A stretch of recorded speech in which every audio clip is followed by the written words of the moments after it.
घूमने की जय। मैत्री भाव जगत में मेरा, सब जीवों से नित्य रहे। दीन दुखी जीवों पर मेरी, और से करुणा स्रोत वही। दुर्जन पूर्व को मार्ग रतों पर, क्षोभ नहीं मुझको आवे। क्षम्य भावी रखूं मैं उन पर, ऐसी परिणति हो जावे। इसी मंगलाचरण की पंक्तियों के वाचन के साथ आज के सत्र को गति प्रदान करने के लिए मैं सम्मानीय प्रशिक्षिका नाक्सी मैम के लिए आमंत्रित करूंगा कि वह आज के सत्र को गति प्रदान करें। उससे पूर्व हमारे इस मंच पर रियलमी RMX के नाम से एक डिवाइस है। आप ओपनली बैठे हुए हैं तो जो भी हैं अपनी डिवाइस को रीनेम करें। अपने डिवाइस में अपने नाम के साथ अपनी लोकेशन जरूर लिखें। अगर एक विंडो में यदि दो पार्टिसिपेट हैं तो डिवाइस को रीनेम करना जरूरी है। दोनों पार्टिसिपेट का नाम उस डिवाइस में होना आवश्यक है। और एक बार पुनः रियलमी RMX 3761 के नाम से डिवाइस है। आप प्लीज रीनेम करें। जो भी इन्हें पहचानता हो उन्हें कॉल मैसेज करके बता सकते हैं। जी कंटिन्यू। जी धन्यवाद। नमस्कार, जय जिनेन्द्र, कैसे हैं आप सब?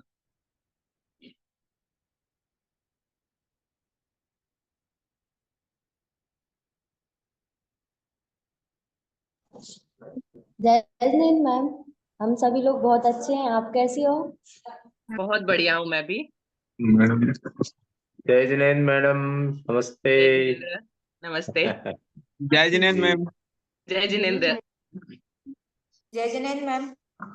जय जिनेन्द्र, गुड आफ्टरनून। जय जिनेन्द्र मैम। कैसे हैं आप सब? बढ़िया। हाँ जी, बढ़िया। गुड। ओके, हमारी जो लास्ट ट्रेनिंग थी उसका यदि कोई इम्पैक्ट आपकी क्लास पे है, कोई बताना चाहे?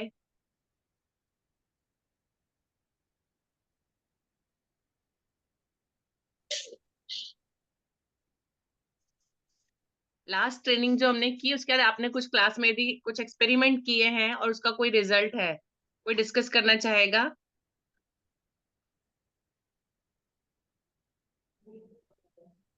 मैम, जो आपने वो बताया था हम लोग गेम के माध्यम से बच्चों को सिखाएं, जी। बुल्ड वोकैबुलरी के बारे में, उससे बच्चों को स्पेलिंग्स याद हुई है।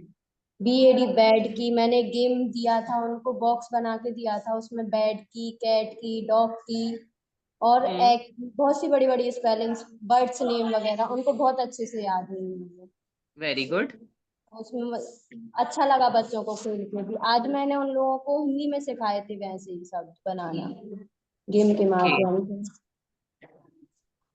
Very nice Pallavi ji, thank you. Thank you ma'am. और कोई बताना चाहेगा?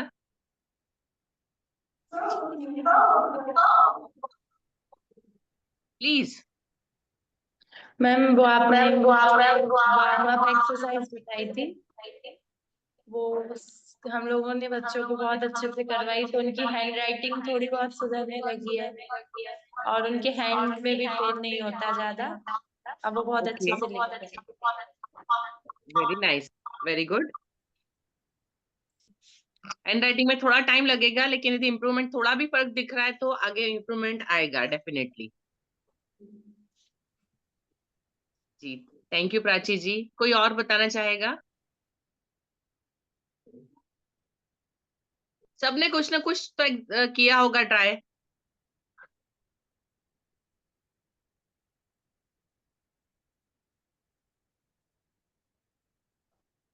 प्लीज जवाब दीजिए।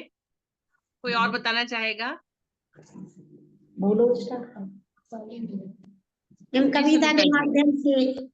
कविता के माध्यम से और अक्षरों को तोड़ के यानी उनको शब्द बना के सिखाया। ओके। जैसे जा प्लस ला तो जल, ऐसे अक्षर सिखाए नहीं, और पेंसिल से पकड़ना भी सिखाया। बढ़िया, थैंक यू।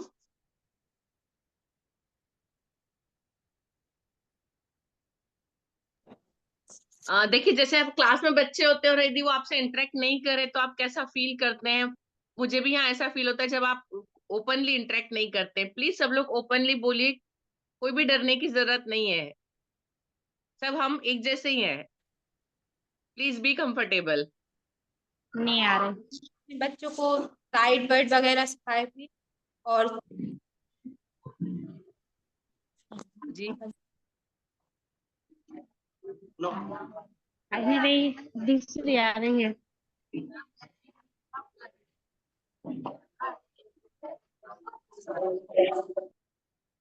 हेलो। चलिए जी। हाँ जी, जी बोलिए। नमस्ते मैम। नमस्ते। प्रणाम जी, मैं गुहारा से बाटी मऊबिया। मैंने नर्सरी क्लास को मैं पढ़ाती हूँ और उनको जी, पेंसिल पकड़ना भी आ गया, ओरल पढ़ना भी आ गया, बोलना भी आ गया। और साथ में जो शिशु गीत पढ़ाते वो भी आने लगा है। Very good. जी थैंक यू। जी, आप प्लीज अपनी डिवाइस को रीनेम कर लेंगी। जी नीचे जाके जो लिस्ट आती है ना नाम की, वहां पे आप क्लिक करेंगे तो रीनेम आ जाएगा। प्लीज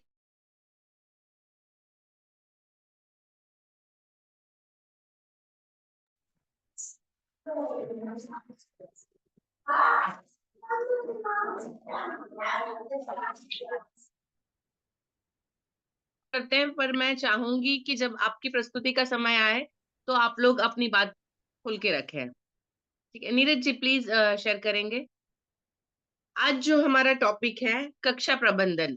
अ, हम सबके लिए ये एक बहुत बड़ा चैलेंज होता है कि क्लास हमारे कंट्रोल में रहे, राइट।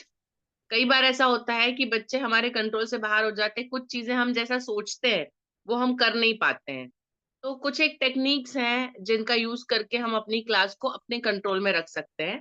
ठीक है, तो इसके बेसिकली 6 पार्ट हैं। आज मैं 3 डिस्कस करूंगी आपके साथ और नेक्स्ट 3 मैं नेक्स्ट वेबिनार में करूंगी। सबसे पहला है layout. Layout means to make planning. किसी भी चीज की प्लानिंग प्रॉपर होती है तो वो चीजें प्रॉपर जाती है। तो लेआउट प्लानिंग कैसे करना है हमको क्लास की। Then materials. आप सब बहुत सारी अलग अलग चीजें यूज करते हैं इफेक्टिव टीचिंग के लिए, तो मटेरियल कौन से और कैसे यूज करना, दैट विल डिस्कस। तीसरा है इंस्ट्रक्शन। इंस्ट्रक्शन मीन्स बेसिकली पढ़ाना, to inform students about whatever we are teaching, है ना। तो जो हम पढ़ाते हैं वो दिस इज कॉल्ड इंस्ट्रक्शन।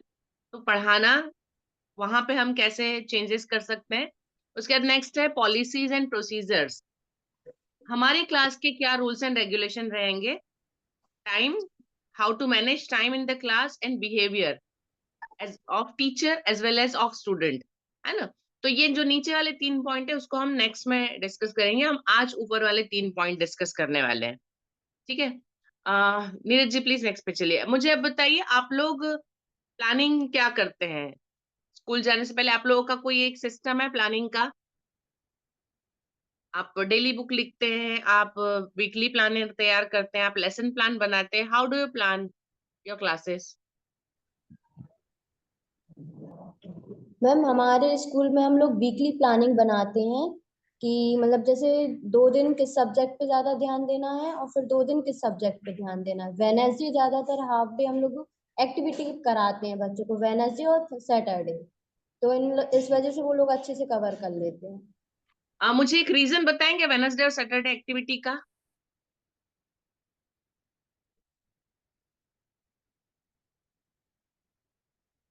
आप प्लीज अनम्यूट करिए।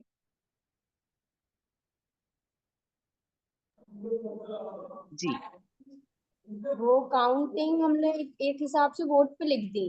उनको काउंटिंग सिखाना है हमें, तो हम बोलेंगे आपको 101 पे सर्किल करना है, तो इस बेस पे हम उनको एक्टिविटी कराते हैं। नहीं नहीं, दैट आई अंडरस्टूड। मैं आपसे पूछ रही हूँ कि वेडनेसडे और सैटरडे चूज करने का कोई रीजन है आपके पास? चूज इस वजह से किया है मैम, जैसे मंडे और ट्यूसडे और पढ़ाई हो गई उनकी, उनका मतलब सिलेबस उस हिसाब से हो गया है। और थर्सडे और फ्राइडे सिलेबस हो गया है। सैटरडे इसीलिए एक्टिविटी कराते हैं क्योंकि फिर संडे पड़ जाता है। तो बच्चे एंजॉय कर लेते हैं थोड़ा सा।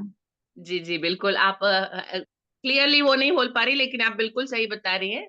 मैं थोड़ा सा आपको हेल्प करती हूँ। जनरली क्या होता है, संडे छुट्टी होती है, मंडे फ्रेश आते हैं, इसलिए हम मंडे ट्यूसडे 2 दिन अपना कोर्स कवर पे ध्यान देते हैं। जनरली सभी केजी स्कूल जो होते हैं वो लोग यही सिस्टम फॉलो करते हैं कि 2 दिन जब बच्चे पढ़ लेते हैं वो हो जाता है, तो आप थोड़ा सा उनको एंटरटेनमेंट, थोड़ा सा उससे हटके पढ़ाई तो करवाइए, लेकिन उसके थोड़े तरीके हम बदल देते हैं, तो थोड़ा सा एक ब्रेक मिल जाता है बच्चों को, मोनोटोनी खत्म हो जाती है, वो ना एक जैसा चलता है, वो थोड़ा सा ब्रेक मिल जाता है ना। उसके बाद फिर 2 दिन पढ़ा के फिर सैटरडे हम उनको ले सकते हैं। तो ये एक साइकोलॉजिकल रीजन है, बच्चे कंटिन्यूअसली उसमें इंटरेस्ट बनाए रखे, इसलिए बीच में उनको कुछ चीज हम 2 दिन बाद ऐसा एक दिन दे देते ताकि वो उनका इंटरेस्ट बना रहे, वो उससे बोर ना हो जाए।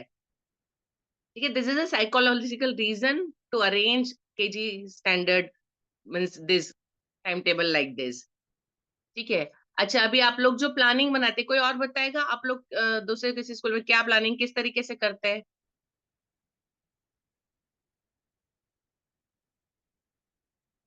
सबको बोलना है प्लीज।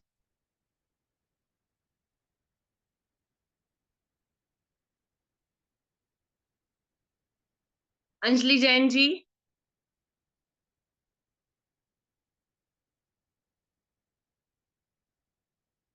प्लीज अनम्यूट करिए।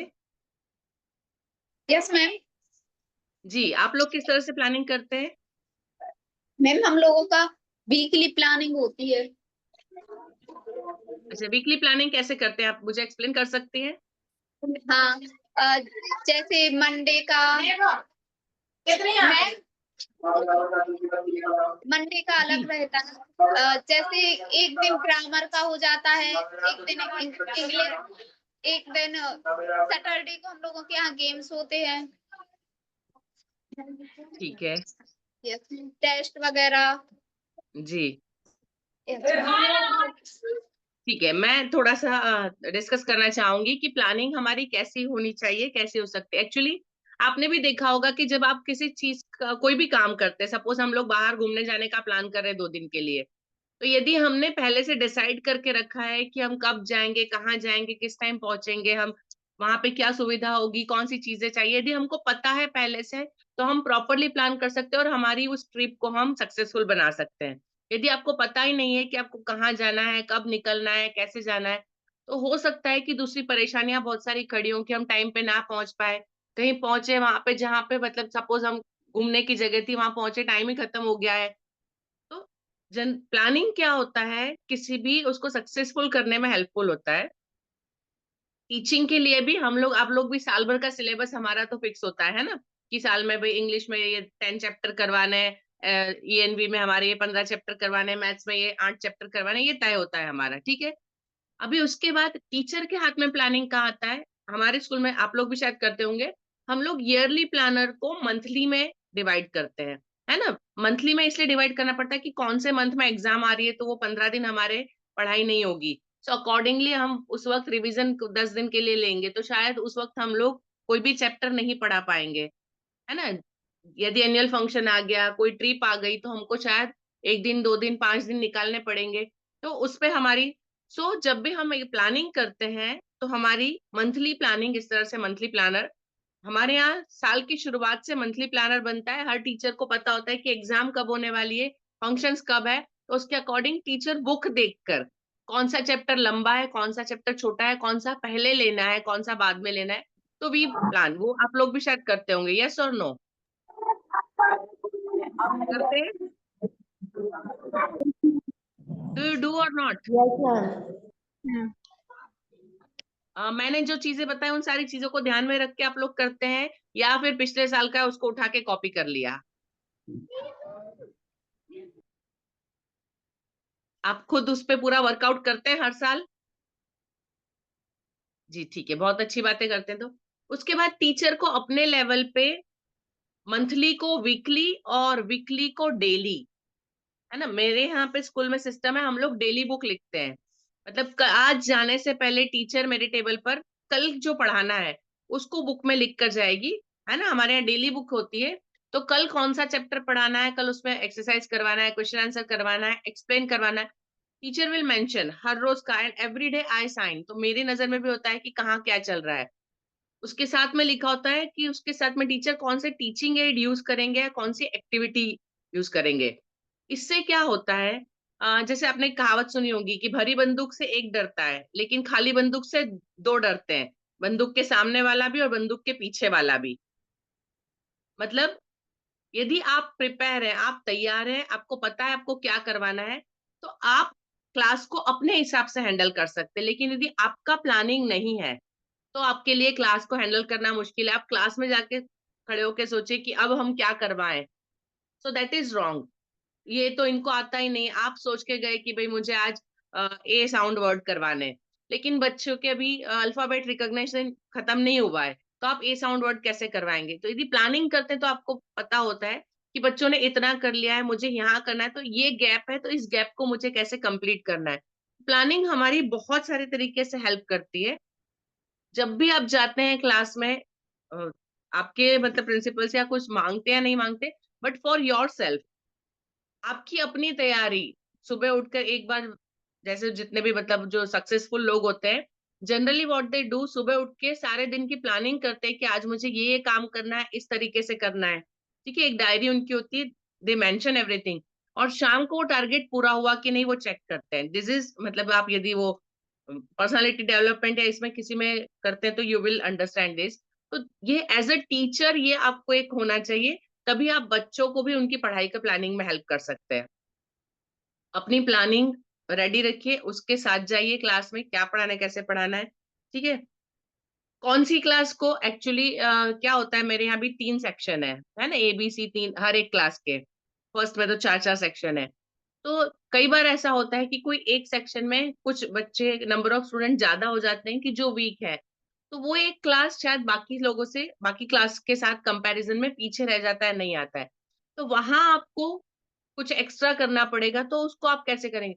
तो हर एक क्लास के हिसाब से आपकी प्लानिंग अलग अलग हो सकती है। कई मैं लेती हूँ, जैसे मैं 6th 7th एसएससी ले रही हूँ, 3 क्लासेस हैं, तो मुझे भी देखना होता है कि मैं कौन सी क्लास में जा रही हूँ, तो मुझे वहां पे क्या स्पेसिफिकली बताना पड़ेगा, कौन सी एक्टिविटी करवानी पड़ेगी, तभी बच्चे समझेंगे। आप क्लास को जानते हैं उसके हिसाब से। ठीक है, तो आप उसके हिसाब से अपनी प्लानिंग बना सकते हैं। So whenever you go to class, be with your equipment planning सबसे पहले। क्लियर? अग्री? सहमत है आप सब मुझसे? Yes ma'am. ठीक है, कोई मांगे या ना मांगे, अपनी एक डायरी जरूर बनाइएगा, अपनी प्लानिंग रखिएगा, और थोड़ा सा इसको करके देखिए कि आप जब किसी चीज को, आप अपने दिन को भी प्लान करके देखिए। सुबह उठ के एक बार सोचिए कि आज मुझे इतना काम करना है, तो अपने आप उन चीजों को आप अचीव करने लगेंगे हर बार, मतलब वो चीजें आपके सामने आ जाएगी और आप उसको कर पाएंगे। ठीक है, प्लानिंग से एक और होता है कि आपको तैयारी के लिए जो टाइम मिलता है, दिमाग में यदि कोई चीज पहले है तो वो चीज कैसे करना, उसकी तैयारी का टाइम आपको मिल जाता है। तो प्लानिंग आपको हेल्प करती सारी चीजें तैयार करने में। ठीक है, नीरज जी प्लीज नेक्स्ट पे चलिए। नेक्स्ट है हमारा मटेरियल। मैं आपसे जानना चाहूंगी आप लोग कौन कौन से मटेरियल यूज करते हैं टीचिंग के लिए। सुनीता जी एंड अस्ति जी, अहिंसा पब्लिक स्कूल। नमस्ते मैम। नमस्ते। मटेरियल के लिए पहले जैसे छोटे बच्चे हैं उनके लिए चित्र के माध्यम से चार्ट वगैरह लिए रहती, हम लोग उसके माध्यम से उन लोगों को सिखाते हैं। ठीक है, एवस का रहता है, उससे काउंट करना सिखाते हैं। बढ़िया। हाँ, वर्णमाला उसका भी चार्ट है, उसके माध्यम से हम लोग सिखाते हैं। एवस का ज्यादा प्रयोग करते हैं मैम, उससे ओके, गुणा वेरी भाग गुड, कोई सिखाते हैं। बढ़िया, यही अच्छी बात सामग्री है है। जी। Okay, Bharti Jain, Roma Gupta,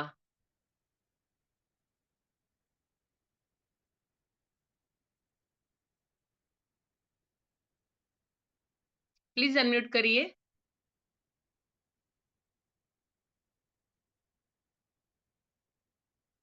Bharti Jain, Roma Gupta, please unmute करिए।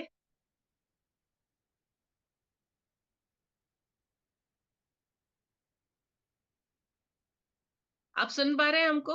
भारती जैन एंड रोमा गुप्ता। जी भारती जी, एक रिक्वेस्ट भेजी, आप उसे एक्सेप्ट करो। Yes ma'am. जी, आप लोग कौन कौन से मटेरियल यूज करते हैं टीचिंग के लिए? जी मैम। आप कौन से मटेरियल यूज करते हैं टीचिंग के लिए? पढ़ाई के लिए आप दूसरी चीजें क्या यूज करते हैं बुक्स के अलावा?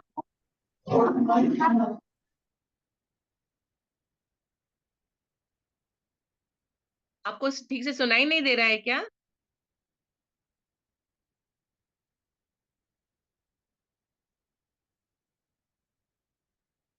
भारती जी, आप सुन पा रही हैं हमको?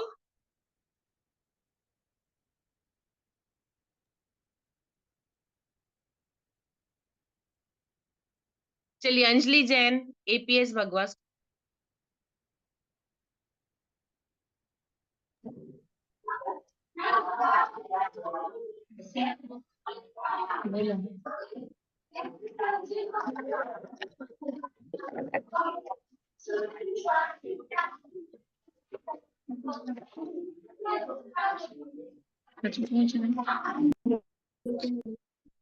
Yes ma'am. जी, आप लोग कौन कौन से मटेरियल यूज करते हैं? मैम यदि छोटे बच्चे ज्यादा तो उनके लिए गेम्स, बुक्स, पजल वगैरह सब। ठीक है। नहीं ऐसा ही बता दी, नाम बता दी, हम लिखे ले रहे हैं। अंजलि साहू जी, आप बताएंगी?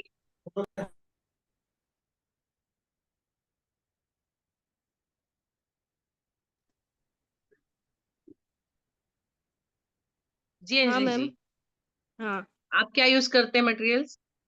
जैसे मैम खिलौने, जैसे कि रेलगाड़ी हुई उस पे 1 2 3 लिखी हुई, जैसे कि ऐसे ऐसे मटेरियल यूज करते हैं। ओके, कलर्स, जैसे कलर्स नेम सिखाने हो तो बॉल कलर कलर की ले ले तो उसकी एक्टिविटी करवा दी, ऐसे। ठीक है, ठीक है। अच्छा, आप में से मुझे बताएंगे, आप लोग कभी अपने लिए टीएलएम बनाते हैं? स्पेसिफिकली आपको जो जरूरत है ऐसा कुछ बनाते हैं कभी आप? हाँ, कभी कभी बना लेते। क्या बनाते हैं? जैसे कि कुछ कागज, कुछ पेपर पे कुछ बना लिया, 1 2 3 बना ली, फिर ऐसे एक्टिविटी करवा दी उनकी, ऐसे। ठीक है। आप में से किसी ने पहले ट्रेनिंग ली है, जिसने टीएलएम वाली ट्रेनिंग ली, ऐसा कोई है? जी मैम, मैंने ली थी। जी। मैंने आप छोटी क्या? छोटी बाण, हाँ मैंने टीएलएम बनाए थे मैंने। 1 2 3 वाला बनाया था, वर्णमाला ओके, वाला बनाया। उससे 2 अक्षर हैं, उसको एक और मिला देंगे, दो दो के पीछे एक और मिला देंगे, एक से वर्ण हो जाएंगे। वो वाली हिंदी वाली बनाई थी मैंने, गणित वाली नहीं ओके, बनाई। Very good. देखिए, टीएलएम जो होता है ना, थोड़ा सा हो सकता है आपको ऐसा लगे कि काम है, मेहनत लगती है, लेकिन उसका इम्पैक्ट जो होता है वो बहुत बढ़िया होता है। मैप का यूज बिल्कुल, मैप मेरी लिस्ट में है, मैप जरूर यूज करना चाहिए। मैप के लिए एक बात कहना चाहूंगी कि एक जनरल स्टडी हुई थी, तो किसका दिमाग कितना तेज चलता है, अलग अलग फील्ड से अलग अलग लोगों की, मतलब बहुत सारी इंफॉर्मेशन, उनसे क्वेश्चन आंसर और बहुत कुछ किया गया। उसके अंदर ये पाया गया कि जो टैक्सी ड्राइवर्स थे, उनके ब्रेन का ऑलमोस्ट पूरा एरिया काम कर रहा था। जब उनके ऊपर मतलब वो रिसर्च की गई, सारा देखा गया, तो जो उनके ग्राफ्स वगैरह निकल के आते हैं, तो जितने टैक्सी ड्राइवर्स लोग थे, उनके ब्रेन का ऑलमोस्ट पूरा एरिया यूज हुआ था। जबकि उनकी कंपैरिजन में जो बहुत ज्यादा इंटेलिजेंट लोग हैं, जो बहुत ज्यादा अच्छे काम करते हैं, उनका भी इतना ब्रेन डेवलप नहीं हुआ और इतना यूज नहीं हो रहा था। तो उसके बाद में उसके रिसर्च की गई, तो उसका एक निष्कर्ष निकल के आया, क्योंकि टैक्सी ड्राइवर लोग हमेशा अपने मैप चालू रखते हैं और उस मैप को फॉलो करते हैं और मैप को सोचते हैं, उसकी वजह से उन लोगों के ब्रेन के most of the part active होते हैं। तो मैप यूज करना मतलब ऐसा सिर्फ आपको कहीं पहुंचने के लिए, उसके लिए नहीं, लेकिन बच्चों की जो मेंटल डेवलपमेंट है उसके लिए भी बहुत ज्यादा इम्पोर्टेंट है। हम लोग भी गूगल मैप आप लोग भी यूज करते होंगे, नहीं भी जरूरत हो तो कभी कभी खोल लीजिए, कभी देखिए, क्योंकि उसको उससे क्या होता है, मैप हमेशा ईगल आई से बनता है, मतलब ऊपर से कैसा दिखाई देगा, ईगल ऊपर दौड़ उड़ता है और नीचे जो दिखता है मैप हमेशा उसी एंगल से बनते हैं। एम आई राइट? यस और नो? एटलीस्ट थम्स अप करिए, मैं आप सबको देख रही हूँ। Yes ma'am. ओके, तो वो ईगल आई की वजह से मतलब किसी भी पर्सपेक्टिव बदल जाता है हमारा, किसी भी जगह को देखने का, सोचने का। जब हम उससे देखते हैं तो बहुत सारी चीजें एक साथ आती है, सो वो हमारे ब्रेन के सारे पार्ट्स को एक्टिव करती है।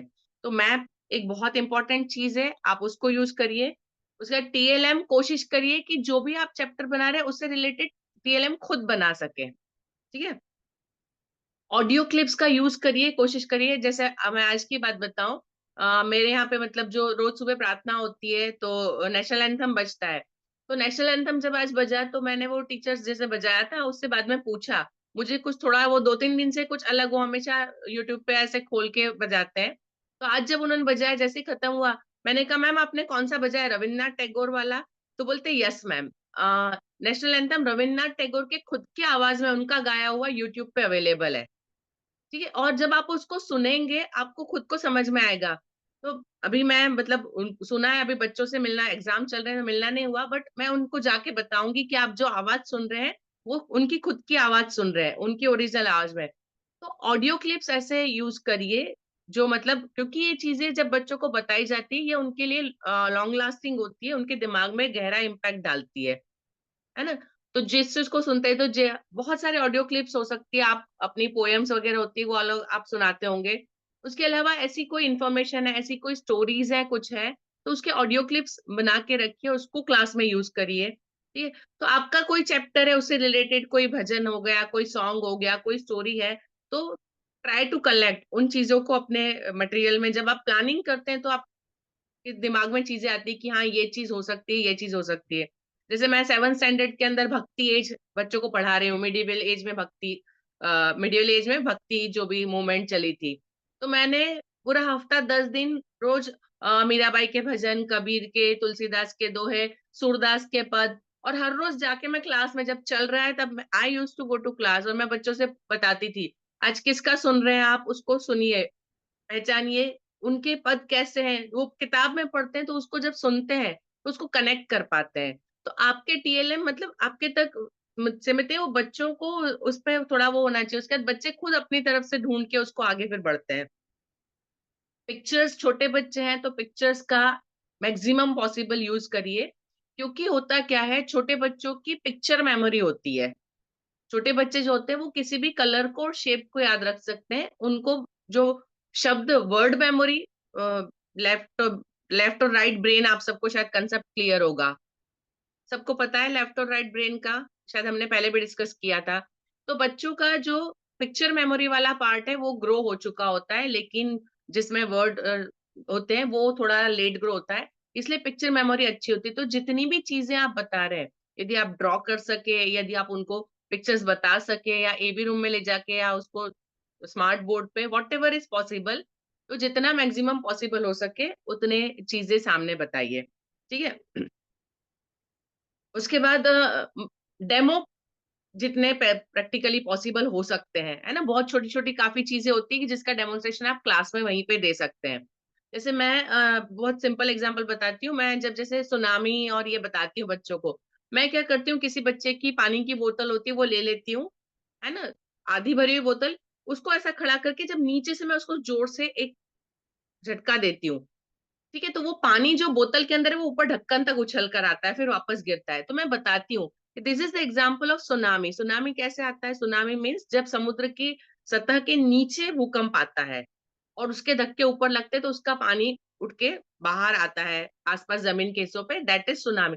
तो ये कंसेप्ट जब एक बोतल के थ्रू, बहुत सिंपल चीजें होती तो आप अपने टॉपिक से रिलेटेड कितनी चीजें प्रैक्टिकली डेमो करके बता सकते हैं, है ना। सी लेवल बताना है तो मैं वही प्लास्टिक की बोतल यूज करती हूँ, ट्रांसपेरेंट बोतल होती है, उस बोतल को आप सीधा पकड़िए, जहां उसका लेवल है पानी का वहां पे फिंगर या स्केल रखिए और फिर उसको टर्न करिए, वो पानी का लेवल वही रहेगा, बोतल कितनी भी टर्न हो जाए। तो ये बताता है कि how to means C level हम क्यों यूज करते हैं।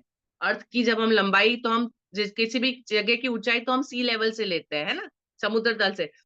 अर्थ के ऊपर जितना पानी समुद्र के अंदर भरा हुआ है वो सारा सी लेवल, वो हमारा धरती का लेवल है, क्योंकि कहीं गड्ढे कहीं पहाड़ है, तो कहीं पे एक शुरुआत करनी पड़ेगी, तो हम सी लेवल लेते।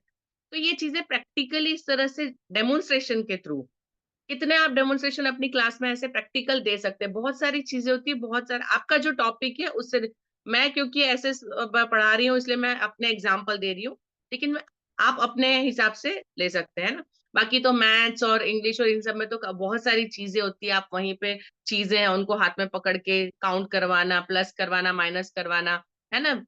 स्केच पेन्स हो गए, चॉक्स हो गए, उसको हाथ में लेके ये 2 स्केच पेन, ये 3 है, 3+2 कितना हुआ, यही काउंट करिए बच्चे भाई। तो वो थोड़ा मेंटल मैथ्स शुरू हो जाता है। तो वॉट एवर प्रैक्टिकल डेमो, आप छोटी छोटी चीजों में भी जितना प्रैक्टिकल डेमो दे सकते हैं उतना दीजिए, ठीक है। स्पेसिमेन किसी चीज के अवेलेबल करवा सकते हैं, जो चीजें जैसी है वैसी उसका कोई छोटा रूप मिल जाए या एक्चुअल चीजें मिल जाए, है ना। यदि हम बच्चों को एप्पल पढ़ा रहे हैं तो एक्चुअल एप्पल क्लास में लेकर आइए।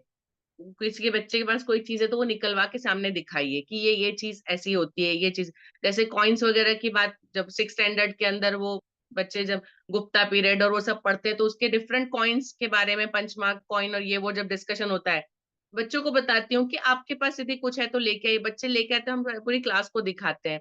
देन टाइप्स ऑफ स्टोन हम बताते हैं जब बच्चों को, तो यदि बताया है कि इग्निशियस है या मेटामॉर्फिक है, तो क्लास में बच्चे अपनी तरफ से सामने से स्टोन लेकर आते हैं कि मैडम मेरे पास ये स्टोन है, ये कौन सी तरह का है, उसको क्लासिफाई करना बताइए, उसको पहचान करना। तो बहुत छोटी छोटी चीजें होती है, लेकिन जितना प्रैक्टिकल यदि हो सकता है तो उसको प्लीज अवेलेबल करवाइए, बच्चों को सामने दिखाइए। सिर्फ बात नहीं करना चाहिए, पॉसिबल हो लेके आना चाहिए। एक एग्जाम्पल मैं देना चाहूंगी कि जब मेरा बीएड का एग्जाम चल रहा था, तो मेरे जो मेंटर थे उन्होंने मतलब वो क्लास में देखने के लिए आए थे, मैं समझा रही थी, बहुत सारे टीएलएम सब कुछ तैयारी करके गई थी। लेकिन जब समझाते हुए कहीं बात आई, उस दिन के न्यूज़पेपर में कुछ उस टॉपिक से रिलेटेड आया हुआ था, तो मैंने जस्ट क्लास में ऐसे ही कहा कि आप लोगों ने शायद कल का या न्यूज़पेपर पढ़ा होगा कि उसके अंदर ये न्यूज़ है। मैंने ये, मेरे सर ने मेरी उसमें लिखा, उन्होंने नोटिफाई किया कि in case you are talking about newspaper you should bring it in the class. यदि आपको पता था, आप ये प्लान करके आए थे, आपका लेसन प्लान बना हुआ था, आप क्लास में पढ़ाने आ रहे हो, और आप यदि इस टॉपिक को डिस्कस करने वाले थे, तो आप न्यूज़पेपर क्लास में लेके क्यों नहीं आए। दिस इज, बहुत छोटी चीजें होती है हमारे आसपास में, बहुत सारी चीजें होती है जिसको हम अपनी क्लास में यूज कर सकते हैं। आप यदि बच्चों को ठंड है, टेम्परेचर है, ये सिखा रहे हैं, न्यूज़पेपर के अंदर रोज के टेम्परेचर आते हैं, 2-3 दिन का, हफ्ते भर का न्यूज़पेपर लेकर जाइए, बच्चों को खोल के दिखाइए, ठीक है। प्रैक्टिकली जितने स्पेसिमेन पॉसिबल होते हैं वो। वर्कशीट एक ऐसी चीज है जो रिवीजन देती है, हमने जो कंसेप्ट दिया है उसका revision. So prepare your own worksheet. कभी भी रेडीमेड वर्कशीट या किसी और ने की है या लास्ट ईयर की है, उनको कॉपी करने के बजाय ट्राई टू अंडरस्टैंड कि आपकी क्लास के बच्चों की जरूरत क्या है। आप बच्चों को पढ़ा रहे हैं, आप ग्रामर पढ़ा रहे हैं, आपको पता है कि बच्चों को नाउन आ गया, वर्ब नहीं आया, तो आप अपनी वर्कशीट में उनके लिए वर्ब की कुछ एक्स्ट्रा एक्सरसाइज डाल सकते हैं। आपको पता है कि बच्चे इसमें आर्टिकल्स में गलती कर रहे हैं, तो आप आर्टिकल्स की एक्सरसाइज बढ़ा सकते हैं। तो प्लान योर ओन वर्कशीट, अपनी वर्कशीट प्लान करिए अपनी क्लास के हिसाब से। हो सकता है हर क्लास के लिए अलग अलग आपको जरूरत हो, तो उसके हिसाब से आप अलग अलग कर सकते हैं, ठीक है। एक क्वेश्चनर आपका हमेशा रेडी होना चाहिए जब भी आप अपना टॉपिक पढ़ाने जाते हैं। उससे रिलेटेड कौन से क्वेश्चन ऐसे हैं कि जिसके आंसर बच्चों से मिलेंगे। आपका क्वेश्चनर एक मेंटली या यदि फिजिकली आप लिख के कर सकते हैं, तो एक क्वेश्चनर होना चाहिए कि हम बच्चों से ये क्वेश्चन पूछेंगे और हमारे एक्सपेक्टेड आंसर हमको पता होता है कि बच्चे देंगे। मैं कोशिश करती हूँ, लेकिन कई बार ऐसा होता है कि बच्चे आपके एक्सपेक्टेशन से बाहर जाकर भी आपको आंसर्स दे सकते हैं, या उनके उन क्वेश्चंस, आपके क्वेश्चन के सामने उनके क्वेश्चन, आपके अनएक्सपेक्टेड क्वेश्चन आएंगे, आपने नहीं सोचा होगा, ऐसे क्वेश्चन बच्चे निकाल के लाएंगे। तो ठीक है। तो और कुछ एक्टिविटी, यदि आपका टॉपिक है उससे रिलेटेड कोई एक्टिविटी पॉसिबल है क्लास में, यदि छोटी सी 2 मिनट 5 मिनट की एक्टिविटी हो सकती है, तो उसको जरूर प्लान करिए अकॉर्डिंग टू टॉपिक। तो ये सारी चीजें हैं आपकी materials which you can use, है ना। जब मैंने आपसे पूछा, आपके पास से शायद फिजिकल 2-3 चीजें निकली थी कि मटेरियल आपके क्लास के लिए क्या क्या हो सकता है, लेकिन इस मटेरियल की लिस्ट इतनी लंबी है। आई होप आप लोगों को क्लियर है। Yes yes ma'am. Okay, yes ma'am. Thank you very much. Ma'am. Neeraj ji please next पे चलेंगे। अभी ये हमारा थर्ड इंस्ट्रक्शन, निर्देश, ठीक है। ये basically the main part of our teaching, हम जो पढ़ाते हैं उसका मेन पार्ट है। हम पढ़ाते हैं वो कैसे पढ़ाते हैं। जनरली आप सब लोग लेक्चर मेथड यूज करते होंगे, है ना। हम गए, हमने बहुत सारा बोला, बच्चों ने सुन लिया, राइट। यही होता है हमारा हमारा हमेशा हर क्लास में एक जैसा नहीं, वो लेक्चर बेस्ड मेथड, ठीक है। उससे पहले हमको जो ध्यान देना है वो है विभेदित अनुदेश या डिफरेंशिएटेड इंस्ट्रक्शन। डिफरेंशिएटेड मतलब हर एक क्लास के हिसाब से, बच्चों के हिसाब से, उनके मेंटल लेवल के हिसाब से आपकी जो इंस्ट्रक्शन है उसमें चेंजेस होने चाहिए। हर किसी को एक तरह से नहीं सिखाया जा सकता है। सो आपको पता हो, जैसे आपकी कोई क्लास है, उसमें पर्टिकुलर कुछ बच्चे हैं जो बहुत ज्यादा स्मार्ट है, उनको बहुत जल्दी से खत्म कर लेते हैं, उनको देर नहीं लगती है ना। आप आधे घंटे का पीरियड है, 10 मिनट में वो बच्चे अपना काम खत्म करके बैठ जाएंगे। वहीं पे सामने कुछ हैं जो आप 15-20 मिनट में खत्म करते हैं, कुछ हैं जिनको पूरा आधा घंटा लग जाएगा, ठीक है। अग्री, आप सबके क्लास पास ऐसे डिफरेंट मतलब एप्टीट्यूड वाले या डिफरेंट तरीके के बच्चे आते होंगे। तब आपको क्या प्लान करना है कि जो मेरे बच्चे पहले फिनिश कर रहे हैं उनको बाकी के 20 मिनट एंगेज करने के लिए मुझे क्या करना है, ठीक है। तो आप जो भी टॉपिक कर रहे हैं उससे रिलेटेड कुछ एक्स्ट्रा वर्कशीट, कुछ एक्स्ट्रा बुक्स या कुछ पहले की बुक्स या किसी की वर्क बुक्स या कुछ अदर पब्लिकेशन के बुक्स, जो भी मटेरियल आपके पास पड़ा हुआ है उसको क्लास में ले जाइए। या कोई गेम वगैरह कुछ आपने जो टीएलएम वगैरह कुछ बना रखे हैं उसको अपने क्लास में एक कोने में रखिए कि जो लोग फिनिश कर लेंगे वो लोग इससे खेल सकते हैं, ठीक है। उसके अंदर वो बेसिकली एजुकेशनल कुछ भी टॉय हो सकता है जिसको बच्चे एंजॉय करेंगे। तो 10 मिनट में जिसने खत्म कर लिया, बाकी 20 मिनट के लिए आपने उनको एंगेज कर दिया। या उनके रीडिंग के लिए कुछ बुक्स ले जाइए, कुछ एक्स्ट्रा बुक या कोई स्टोरी बुक रख दिया कि जो अपना फिनिश करेगा वो स्टोरी बुक पढ़ सकता है, ठीक है। तो ये डिफरेंशिएट, उससे क्या होगा, क्योंकि वो बच्चा 10 मिनट में खत्म कर लेता है, यदि बच्चे का लेवल इतना है तो उसको कुछ एक्स्ट्रा मिलना चाहिए, है ना। उसका जो टाइम है, क्योंकि वो बच्चा स्मार्ट है तो उसको कुछ एक्स्ट्रा मिलना चाहिए। उसकी जो मतलब अंदर की चीज है, उससे क्या होगा, यदि वो फ्री बैठा रहा, आसपास बच्चों को देखता रहा, तो क्या होगा, उसको देख के सब लोग धीरे धीरे उसकी जो मतलब कई ऐसा होता है कि थर्ड फोर्थ तक बच्चे बहुत स्मार्ट होते हैं, लेकिन उसके बाद हम खुद बोलते हैं कि फिफ्थ सिक्स में आप ऐसे क्यों हो गए। इसका रीजन ये होता है कि जब वो फिनिश करके बैठ जाता है उसके बाद उसके बाद करने के लिए कुछ नहीं, वो आसपास बच्चों को देखता है, वो लेजीली धीरे से गलतियां करके, उनको इतना इंटरेस्ट नहीं है। तो एक नॉर्मल होता है कि सब ऐसा कर रहे हैं तो मुझे क्या जरूरी है ना। तो वो बच्चा बाकी को देख के अपना लेवल डाउन करने लगता है। ये एक साइकोलॉजिकल इम्पैक्ट है और ये होता है।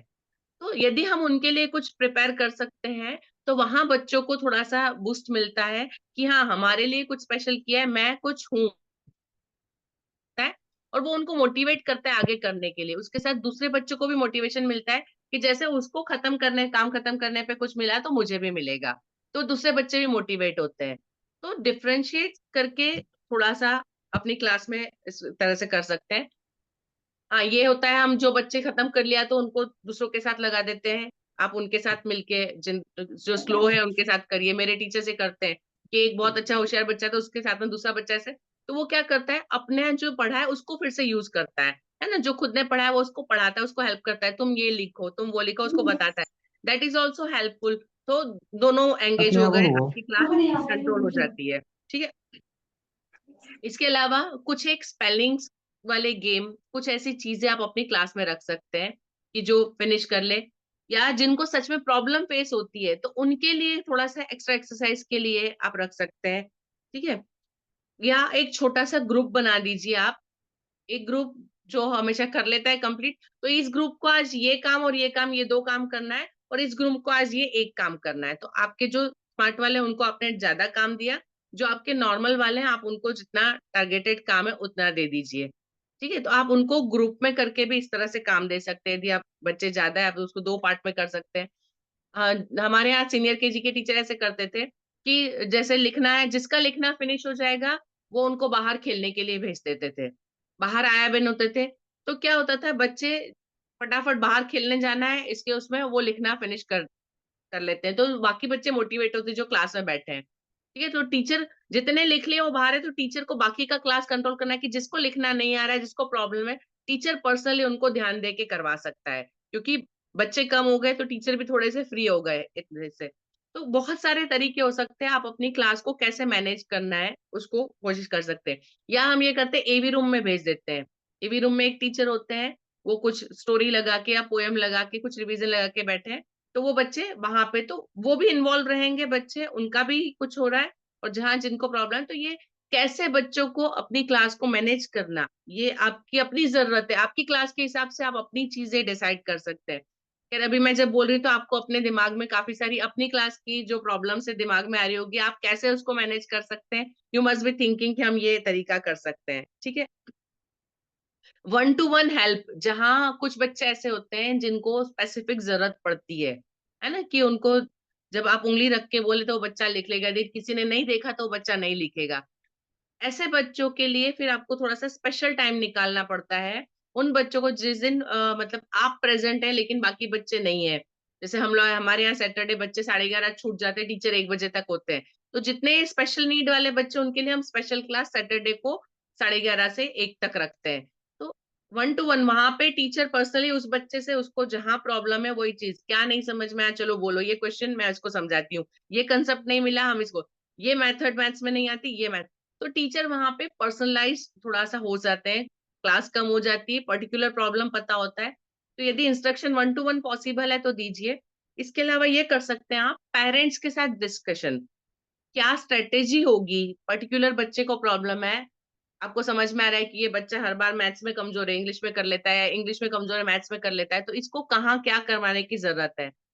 वहां पे आप पेरेंट्स से पर्सनली डिस्कशन करके कि आप घर पे इसको इतना करवाइए, हम यहाँ पे इतना कराएंगे। जैसे मेरे यहाँ बच्चा है, उसको डिस्ग्राफिया है, मैंने आपको शायद पहले भी बताया था, तो उसके लिए स्पेसिफिक किया है कि उसका होमवर्क नहीं होगा, वो अपने घर पे प्रैक्टिस करेगा, तो सिर्फ उसका क्लास वर्क होगा। तो पेरेंट्स के साथ डिस्कशन की, क्लास वर्क इनकम्प्लीट और फिर जवाबदारी आपकी कि आप उसको कंप्लीट कराएंगे, होमवर्क हम छोड़ रहे हैं। तो कहाँ किसको कैसी जरूरत है, पेरेंट्स से इंस्ट्रक्शन दे के और उस तरह से। दूसरा, जैसे हम लोग कई बार ऐसा होता है, जैसे मल्टीप्लिकेशन करते हैं, यदि 2 डिजिट और 3 डिजिट का मल्टीप्लिकेशन चल रहा है, तो sometimes some of the people start from the ones and sometimes some of the people start from the tens. आप लोग कहाँ से करते हैं मल्टीप्लिकेशन, 2 डिजिट मल्टीप्लिकेशन सिखाना है तो आप कहाँ से शुरू करते हैं, वंस से या जो लास्ट है 100 या वहां से, कहाँ से करते हैं आप शुरू? Are you getting me? मेरा क्वेश्चन क्लियर है आपको? सपोज 365 गुणा 85 करना है, तो आप पहले 5 से गुणा करना सिखाएंगे या 8 से करना सिखाएंगे? 5 से हाँ, तो आप वंश से शुरू करते हैं, है ना, इकाई से आप वंश से शुरू करते हैं, जी बिल्कुल। तो आप लोग 1 से शुरू करते हैं, ये तरीका है। लेकिन बहुत सारे लोग ऐसे हैं जो 10 से शुरू करते हैं, वो 8 से पहले करेंगे, पहले एक 0 रख देंगे, उसका मल्टी फिर 5 का मल्टीप्लीकेशन करेंगे, है ना, ये भी एक तरीका। तो पेरेंट्स के साथ डिस्कस करिए, कई बार ऐसा होता है पेरेंट्स उस तरीके से सिखाते हैं, हम इस तरीके से, तो वहां पे गैप आती है और बच्चे वहां पे प्रॉब्लम फेस करते हैं। सेम वैसे ही जैसे एडिशन सीनियर केजी में होता है, हमारे यहाँ पे हम लोग मेंटल मैथ सिखाते हैं, बच्चों को फिंगर्स यूज करना सिखाते हैं, ब्रेन का यूज करना सिखाते हैं। We do not make lines, lines नहीं बनवाते हैं, डॉट्स नहीं बनवाते हैं, काउंट करने के लिए हम फिंगर्स यूज करवाते हैं या ब्रेन में रखना यूज सिखाते हैं। लेकिन घर पे पेरेंट्स उनको लाइनें बनवाते हैं, तो यहाँ प्रॉब्लम होती है, बच्चे प्रॉब्लम फेस करते हैं। तो ऐसी जो छोटी छोटी चीजें होती है जहाँ पे पेरेंट्स को इंस्ट्रक्ट करने की जरूरत है कि बच्चा किस तरीके से करना चाहिए, तो वो चीजें पेरेंट्स के साथ डिस्कस करके क्लियर, मतलब पर्टिकुलर कौन सा बच्चा किस तरीके से कैसे का, ये मैंने सिर्फ आपको छोटा सा एग्जांपल लिया है, आपके सबके अलग अलग होंगे, है ना। बहुत बार ऐसा होता है कि कुछ बच्चे इंग्लिश का होमवर्क नहीं होता है, मैथ्स का कर लाते हैं, क्यों? क्योंकि मम्मी को गणित आता है, मम्मी पढ़ा लेती है, लेकिन मम्मी को इंग्लिश नहीं आती है, तो इंग्लिश नहीं हो पाता है, ग्रामर नहीं हो पाता है ना। तो जहां जहां जिसको स्पेसिफिक प्रॉब्लम्स होती है वहां पे स्पेसिफिक इंस्ट्रक्शन टीचर का पेरेंट्स के साथ कम्युनिकेशन होना चाहिए। ये हमारी तरफ से बच्चों को पर्सनल केयर हुई, है ना। ये जो डिफरेंशिएट इंस्ट्रक्शन है, दिस इज डिफरेंशिएट इंस्ट्रक्शन, कैसे आप पर्सनल केयर दे सकते हैं बच्चों को अपने उसके साथ में, ठीक है। दूसरा, लेक्चर बेस्ड, बेसिकली आप सब लोग यही करते होंगे, हम सब यूज करते हैं। लेकिन इसमें क्या होता है, बच्चे टोटली सिर्फ सुनते हैं जब हम बताते हैं, है ना। मैंने अभी जो इसके पहले मटेरियल की लिस्ट बताई वो इसीलिए बताई कि ये सिर्फ इंस्ट्रक्शनल बेस्ड भी करते हुए हम बच्चों को इन्वॉल्व कर सकें। बच्चे अपने सारे सेंसेस के साथ, ओनली ईयर्स नहीं, सिर्फ सुनना नहीं, उनकी आंखें भी और उनका ध्यान भी, सब कुछ हमारी तरफ रहे, इसके लिए हम लोग बहुत सारे अलग अलग मटेरियल यूज करते हैं। पिक्चर से यूज करते हैं तो बच्चे उसको कॉन्सेंट्रेट करेंगे, किसी चीज का पिक्चर दिखाया है तो वो लोग हमेशा याद रखेंगे। एक बहुत सिंपल एग्जांपल मैं अभी का हम जो कर रहे हैं उसका एग्जांपल ले रही हूँ। मैं जितनी चीजें आपको बता रही हूँ उसके साथ में हम पीडीएफ चलाते हैं। यदि ये पीडीएफ के बिना मैं आपका क्लास लूं तो शायद आप लोग इसको इतने उससे मतलब वो नहीं कर पाएंगे जितना आप पीडीएफ के साथ कर पाते हैं।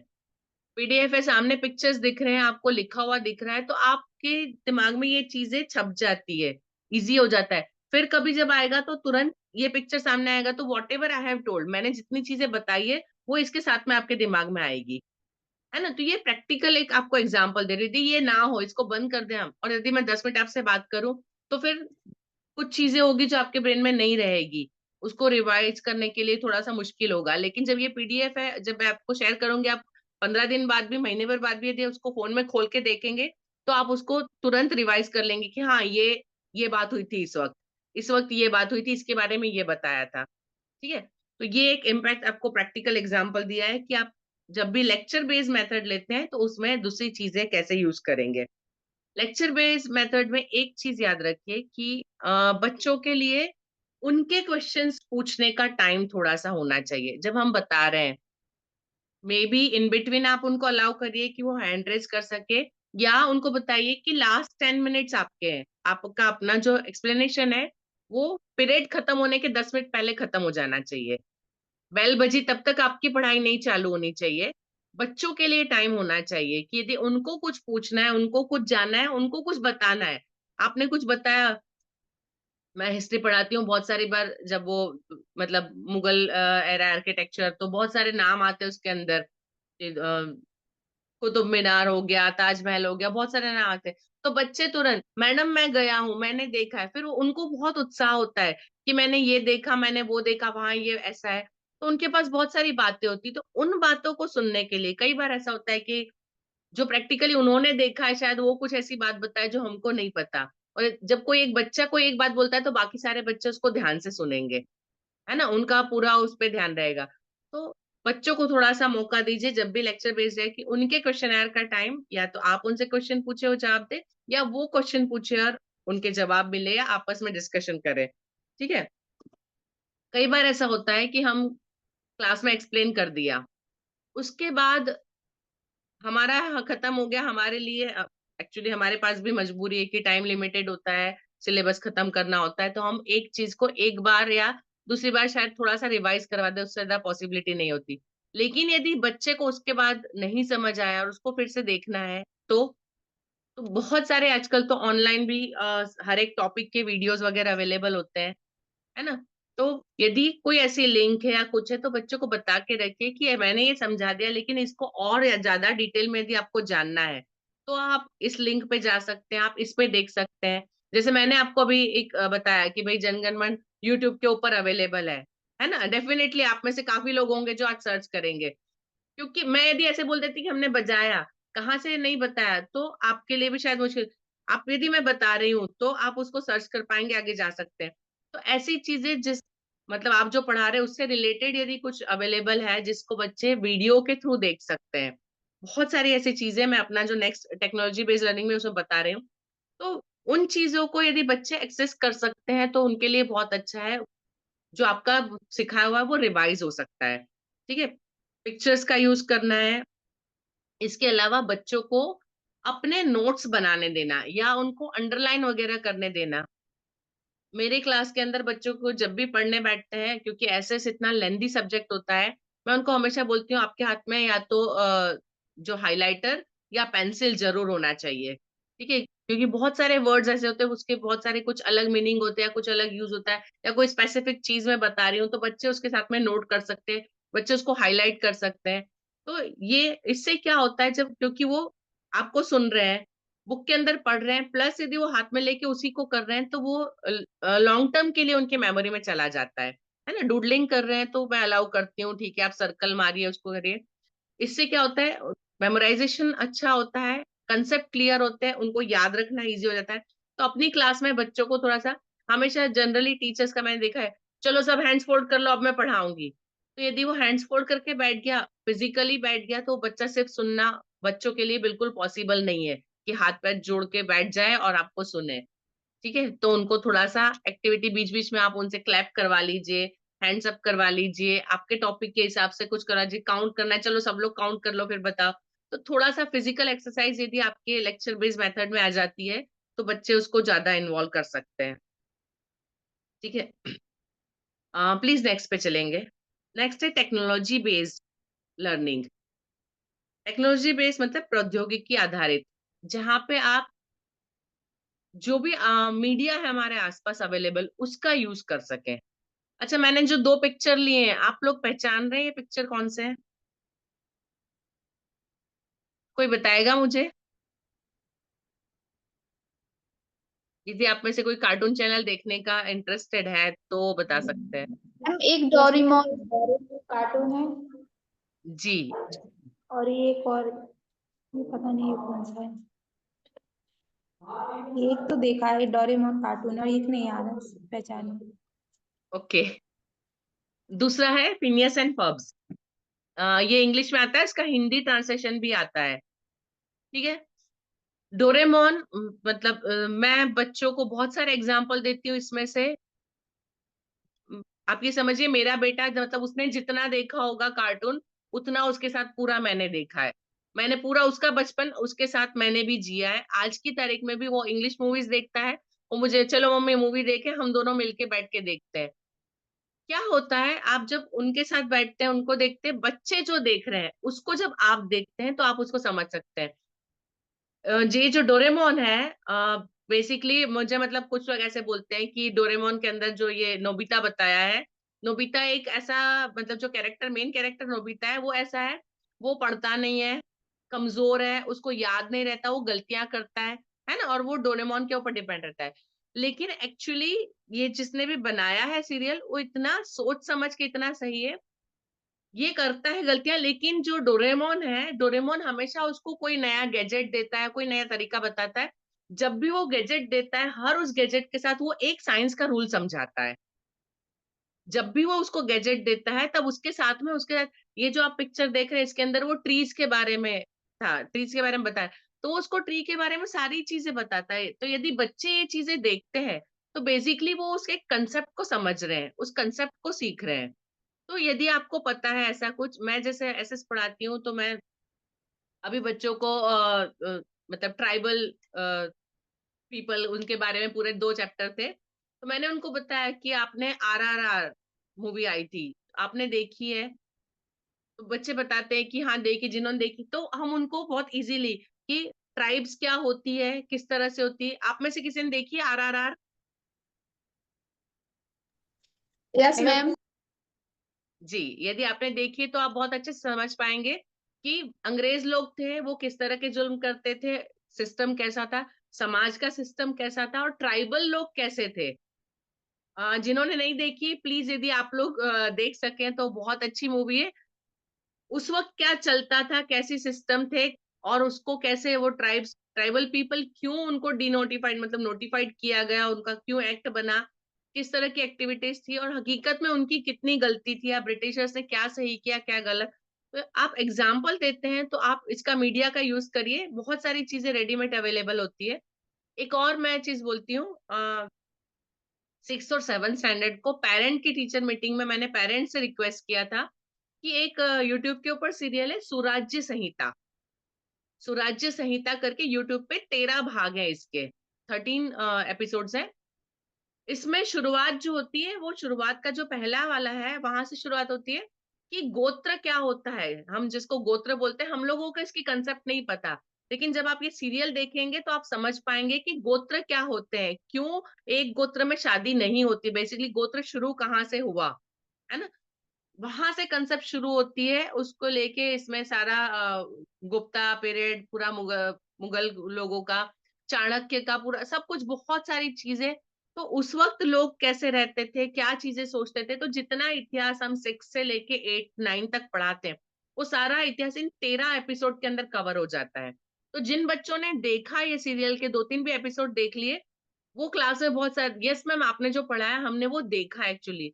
तो जितनी चीजें आप पढ़ा रहे हो उससे रिलेटेड जो भी चीजें हो सकता है टेक्नोलॉजी का यूज करके, हम हर चीज प्रैक्टिकली पॉसिबल नहीं कि हम सबको दिखाएं। जैसे वो एक एक एपिसोड 45 मिनट का है, तो 13 एपिसोड मुझे क्लास में दिखाना है, तो प्रैक्टिकली मेरे लिए पॉसिबल नहीं है। तो मैं उनको बच्चों को बोल देती हूँ कि ये चीज आपको करना है, घर जाके देखना है। देन हर 15 दिन बाद पूछती हूँ कितने एपिसोड देखे, कितना हुआ। तो एटलीस्ट बच्चे घर पे जाके जो फालतू चीजें देखने में टाइम वेस्ट कर रहे थे, वो एटलीस्ट कुछ लर्निंग वाला देखेंगे, हम उसको वहां पे हैंडल कर सकते हैं। ठीक है। अभी जो दूसरा पिक्चर दिख रहा है, Phineas and Ferbs. Phineas and Ferbs actually जो स्टोरी है, आप लोग भी कोशिश करिएगा, सर्च करिएगा यूट्यूब पे। जो स्टोरी है वो 2 भाई हैं, समर वेकेशन है, और वो 2 भाई बहुत सारी चीजें अपने आप बनाते हैं। वो फॉरेन का, इसलिए वो लोग ऑर्डर करते हैं सामान, वो सामान आता है, वो सामान वाला हमेशा पूछता है कि आप इस चीज के लिए छोटे नहीं है, तो बोलते हैं हम हैं तो, लेकिन हम टाइम पास कर रहे हैं। और फिर वो लोग बहुत बड़ी बड़ी मशीन्स बनाते हैं, और फिर वो सारा कुछ खत्म हो जाता है, और उसके साथ में कुछ एक और स्टोरी चल रही है। बट इसके अंदर बहुत सारे साइंटिफिक रूल्स बच्चे सीख सकते हैं। इसके अलावा एक और मिकी माउस क्लब हाउस, आपको पता है? मिकी माउस क्लब हाउस देखा है आपने? कभी टाइम मिले तो सर्च करिएगा, मिकी माउस क्लब हाउस, शायद ये कार्टून चैनल वगैरह पे आता भी है। इसके अंदर भी हमेशा बहुत सारी ऐसी बच्चों की पढ़ाई से रिलेटेड, और मिकी माउस क्लब हाउस छोटे बच्चों के लिए, स्पेशली केजी सेक्शन के बच्चों के लिए बहुत अच्छा है। उनकी बहुत सारी कंसेप्ट क्लियर हो जाती है। उसके जो मतलब छोटे छोटे थे, अरे वहां गाय गुम गुम हो गई, उनको ढूंढने जाना है, तो हम कैसे ढूंढेंगे, कितनी गाय है, चलो गिनती करें। तो बच्चे को लिए मतलब वो सारा इंटरेस्टिंग होता है, उसको देख के वो उसके साथ साथ पढ़ना बहुत सारा सीख जाते हैं। तो बहुत छोटे बच्चों के लिए ये बहुत अच्छा है। इसके अलावा बहुत सारे आजकल मतलब ऐसे रेडीमेड वीडियोस वगैरह सब पे मिलते हैं, आप टॉपिक डालिए उसके एनिमेटेड वीडियोस, जैसे A+B² तो एक ए है दूसरा बी है, और दोनों मिलके जब, तो उसका A² + 2AB + B² कैसे बनता है ना। एक रेक्टेंगल दूसरा रेक्टेंगल से मिलता है, और वो पूरा एनिमेटेड है। आप उसको वैसे ही, जैसे पाई की वैल्यू कैसे ढूंढना, तो वो पूरा सर्कल बनाते हैं, उसकी वो कटती है, वो सीधी हो जाती है, एंड देन उसके ऊपर पहिया घूमता है। मतलब प्रैक्टिकल यदि आप उसको देखेंगे, एनिमेटेड देखेंगे, तो कंसेप्ट ज्यादा क्लियर होते हैं। तो ऐसी चीजें जो भी आप टॉपिक पढ़ा रहे हैं उससे रिलेटेड, यदि कुछ उससे रिलेटेड सीरियल है, कुछ एनिमेशन है, कुछ है, तो उसकी लिंक वगैरह, उसकी जानकारी बच्चों के साथ शेयर करिए। हम क्लास के अंदर अपनी स्मार्ट क्लास बनाना, ये यूज करना, ये सारी चीजें तो ठीक है, पर इन चीजों की लिंक, मैं ग्रुप में बहुत बार ऐसा होता है कि कुछ एक अच्छी चीजें मिलती है। जैसे मैं प्लैनेट्स पढ़ा रही हूँ, प्लैनेट्स ऐसी चीज है कि हम बहुत बहुत तो ओरली बताएंगे या ड्रॉ करके बताएंगे, इससे ज्यादा नहीं बता सकते। लेकिन हकीकत में प्लैनेट्स, पूरा सोलर सिस्टम कैसा होता है, प्लैनेट्स कैसे घूमते हैं, ऑर्बिट क्या होता है, तो मैं हमेशा इसकी जो लिंक होती है, बहुत सारे वीडियोस अवेलेबल है, वो उसकी लिंक बच्चों के साथ ग्रुप में शेयर करती हूँ, ताकि वो लोग उसको देख के समझ सके। बच्चे के पास भी घर पे जो टाइम है, तो वो कुछ अच्छे उसमें यूटिलाइज कर लेते हैं। तो टेक्नोलॉजिकली कैसे यूज करना इन सारी चीजों का, आई होप आप लोग समझ गए होंगे। एक्चुअली बताने के लिए मेरे पास इतना सारा है, मुझे आप लोगों को बोलने का टाइम कम दे रही हूँ। आई होप आप लोग समझ पा रहे हैं, कोई प्रॉब्लम नहीं है।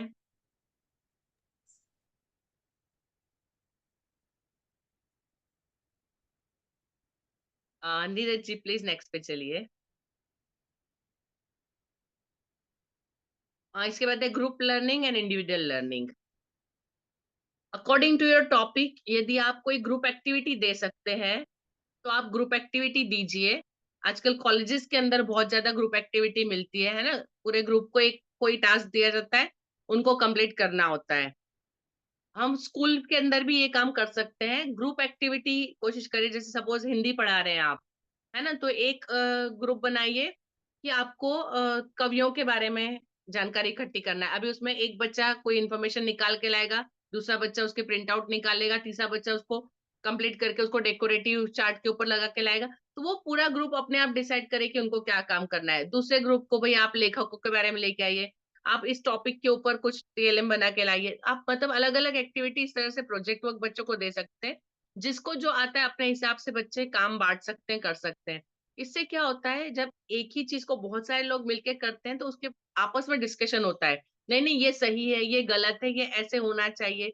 तो बच्चे आपस में डिस्कशन के टाइम बहुत सारी चीजें सीख जाते हैं और बहुत सारे कंसेप्ट क्लियर हो जाते हैं। ठीक है, आप क्वेश्चनर बनाए। ग्रुप एक्टिविटी हो सकता है कि चलिए कल हम लोग, आपका जैसे बताया वेडनेसडे सैटरडे आप एक्टिविटी, तो आप एक एक्टिविटी इस तरह से प्लान कर सकते हैं कि कल हम एक क्विज रखेंगे। तो ये रो ए और ये रो बी, ए वाले अपनी तरीके से ये 5 इसमें से क्वेश्चंस बना के लाए, आप लोग क्वेश्चन पूछेंगे, सामने वाले यदि जवाब नहीं दे पाए तो आपको 1 पॉइंट, यदि उन्होंने जवाब दिया था तो उनको 1 पॉइंट। वैसे ही बी ग्रुप अपने क्वेश्चन तैयार करेगा, वो क्वेश्चन पूछेंगे।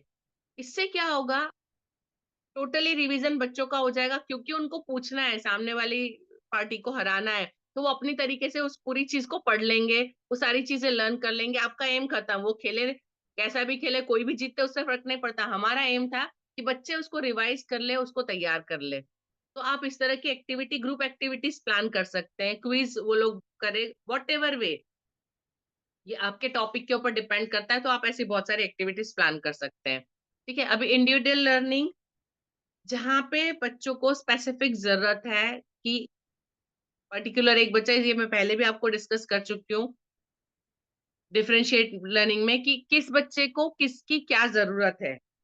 तो पर्टिकुलर उसके लिए कोई आपके पास असाइनमेंट है, आपको लगता है कि ये बच्चा, जैसे मैं 6-7 के अंदर भी जाती हूँ, मैं एसएस पढ़ा रही हूँ, लेकिन जब उनकी नोटबुक देखती हूँ तो मुझे समझ आता है कि इनकी हैंडराइटिंग अभी भी प्रॉपर नहीं है, या पर्टिकुलर लेटर को वो लोग गलत तरीके से लिख रहे हैं। मैं उन बच्चों को बोल देती हूँ कि आप लोग एक 4 लाइन की नोटबुक लेके मुझसे, मैं जब फ्री हूँ तब रिसेस में आके या मुझसे आके मिलना, मैं आपको, लिटरली वो बच्चे रिसेस में मेरी ऑफिस के बाहर खड़े होते हैं कि मैडम ने बुलाया है हमको नोटबुक लेके। देन मैं उनको थोड़े बहुत लेटर पर्टिकुलर जहाँ गलती करते हैं। तो आप इंडिविजुअल लर्निंग कहाँ पे किसको क्या प्रॉब्लम है, उसको अपने एक्स्ट्रा टाइम में जो भी हेल्प कर सकते हैं। सो क्लास के अंदर है, यदि कुछ असाइनमेंट, आप उनको कि भाई ये तुझे इसमें प्रॉब्लम है, तू ये एक और असाइनमेंट कर ले, मेरी तरफ से ये एक और एक्स्ट्रा कर ले। किसकी क्या जरूरत है वो आपको पता होना चाहिए, अकॉर्डिंगली आप उसका बना सकते हैं। या पोयम वगैरह रीड करके लाना, आपको पता है कोई बच्चा बोलने से कतराता है क्लास में, ठीक है, थोड़ा सा साइकोलॉजिकल प्रॉब्लम है कि वो फ्री नहीं होता है, उसको बोलिए आप एक पोयम लर्न करके ले, कल सॉरी क्लास में आपको सबके सामने गाना है और सब आपके लिए क्लैप करेंगे। तो हम इन सारी चीजों से बच्चों को मोटिवेट कर सकते हैं। ठीक है, नीरज जी प्लीज नेक्स्ट पे चलिए। नेक्स्ट है मेरा इंक्वायरी बेस्ड लर्निंग। यहाँ आप बच्चों को कुछ इंफॉर्मेशन ढूंढ के खुद लाने के लिए दे सकते हैं। आपके टॉपिक के हिसाब से बहुत सारी चीज हो सकती है। जैसे मैं बहुत स्मॉल लेवल से, आप यदि बच्चों को केजी सेक्शन है और आप उनको मैथ्स पढ़ा रहे हैं, ठीक है, तो आप उनको बोलिए कि आप घर में, आपके घर में कितनी खिड़कियां और कितनी दरवाजे हैं, कल गिनती करके लाइएगा। ठीक है, आपके घर में ग्लास के कितने सेट है, ग्लास एक सेट में कितने ग्लास है और कितने तरह के ग्लासेस के सेट है, या कितने तरह के बाउल के, कांच के बाउल के सेट है, गिनती करके लाइए। बेसिकली आपको गिनती सिखानी है, बच्चा उसको काउंट करना सीखेगा, भाई ये चीज डजन में होती है, ये चीज 6 होती है ना, फ्रिज के अंदर कितनी बोतलें रखी जाती है, काउंट करके लाइए। आप बहुत सारी चीजें हो सकती है। मैं आपको एक छोटा सा एग्जांपल दे रही हूँ कि कैसे इंक्वायरी करना, बच्चों को कैसे काम पे लगाना, जो चीज आप सिखा रहे हैं। यदि 3rd स्टैंडर्ड है और आप उनको मेजरमेंट और कैपेसिटी सिखा रहे हैं, है ना, भाई कितने लीटर दूध, कल आप घर से ढूंढ के लाइएगा कि आपके घर में एक दिन में कितना लीटर दूध आता है और एक हफ्ते में कितना लीटर दूध आता है, या पूरे महीने में आप टोटल कितना लीटर दूध यूज करते हैं घर के अंदर। यदि मेहमान आते हैं तो कितना लगता है, और घर में आप सिर्फ घर वाले अकेले हैं तो कितना। तो ऐसे बहुत सारी चीजें हो सकती है जिसके लिए आप बच्चों को टास्क दे सकते हैं, मतलब वो खुद उसके ऊपर कुछ सर्च करे, उसके ऊपर कुछ करके लाए। ठीक है, तो ये project wise inquiry based learning हो सकती है। नीरज जी प्लीज नेक्स्ट पर चलिए। उसके बाद है काइनेस्थेटिक लर्निंग। काइनेस्थेटिक लर्निंग मतलब जहाँ पे बच्चों के मैक्सिमम सेंस ऑर्गन इन्वॉल्व होते हैं।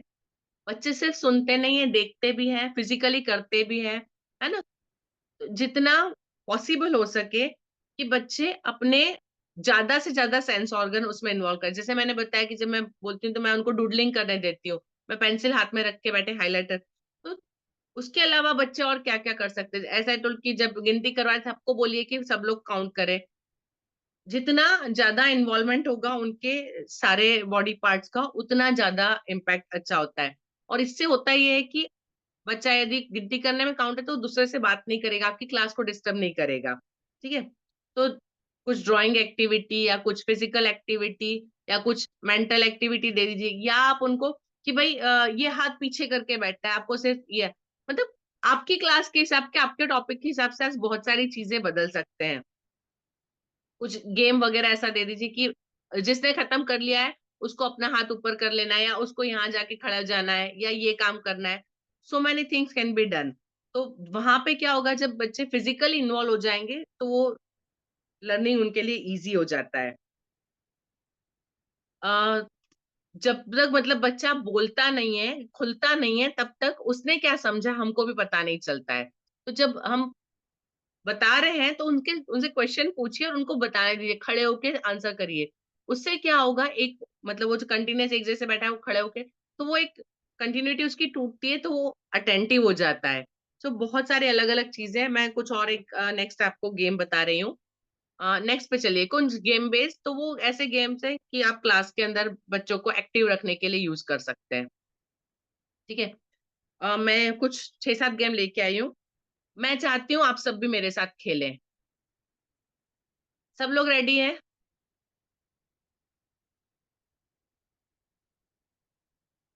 पहला है मेरा stop and walk. Walk, stop. अभी आपको इससे उल्टा करना है। जब मैं बोलूंगी स्टॉप तो आपको करना है वॉक, और जब मैं बोलूंगी वॉक तो आपको करना है स्टॉप। क्लियर है सबको? क्लियर? मैं जब स्टॉप बोलती हूँ तो आपको वॉक करना है, जब मैं वॉक बोलती हूँ तो आपको स्टॉप करना है, अपोजिट करना है उससे। रेडी है? चलिए यस मैम। स्टार्ट कर रहे हूँ। Stop, walk, walk, stop, stop, stop. Abhishek ji गलती हो गई। Walk, stop. स्टॉप में वॉक करना था पल्लवी जी, सुषमा जी।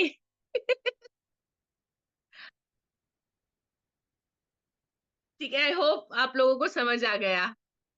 गेम क्लियर है सबको, है ना। हम बीइंग अ टीचर हम खुद भी इसको गलत कर रहे हैं, तो ये क्या होता है, बच्चों को थोड़ा सा उसमें ले आएगा। ठीक है, दूसरा गेम बताती हूँ, टाइम कम है इसलिए मैं ज्यादा टाइम नहीं दे रही हूँ। दूसरा गेम जो है that is animal brain break game. इसमें क्या करना है, आपको बच्चों को पहले कुछ एनिमल्स के जेस्चर बता देने हैं। सपोज क्रोकोडाइल, ठीक है, देन रैबिट, ठीक है, क्रो। मैं भी 3 बता रही हूँ, आप अपने हिसाब से 5-6 बता दीजिए। उसके बाद करना क्या है, टीचर 3 में से एक का नाम लेंगे, जिसका नाम लिया है उसका जेस्चर नहीं करना है। यदि मैंने क्रो बोला तो आपको क्रो नहीं करना है, आप रैबिट कर सकते हो, आप क्रोकोडाइल कर सकते हो। जो बोला है वो नहीं होना चाहिए। ठीक है, अब बहुत सारा ऐसा हो सकता है, फिश हो सकता है ना, बहुत जितने एनिमल्स, एलिफेंट हो सकता है, बहुत बहुत सारे हो सकते हैं। आप बच्चों को बताएं, जिसका नाम लिया वो नहीं करना है, मतलब जो सुना वो नहीं, उसके अलावा कोई भी कर सकते हैं। यदि वो किया तो वो बच्चा आउट। ठीक है, तो ये आपकी क्लास को इमीडिएटली कंट्रोल करने के लिए कुछ एक्टिविटीज है, बच्चों को एक्टिव करने के लिए कुछ एक्टिविटीज है। इसके बाद एक है नेक्स्ट, टू ट्रूथ एंड 1 लाई। बच्चों को 3 सेंटेंस बोलने हैं, उसमें से एक सेंटेंस गलत होगा, 2 सेंटेंस सही होंगे, और बाकी बच्चों को बताना है कि कौन सा सेंटेंस गलत था। यहाँ पे आप क्या कर सकते हैं, आप बच्चों को टास्क दे सकते हैं कि इस लेसन में से आपको क्वेश्चन बनाना है। मैं अभी जो आपको ग्रुप एक्टिविटी का बोल रही थी, ये इंडिविजुअल ग्रुप एक्टिविटी पूरी क्लास की एक्टिविटी साथ में हो सकती है।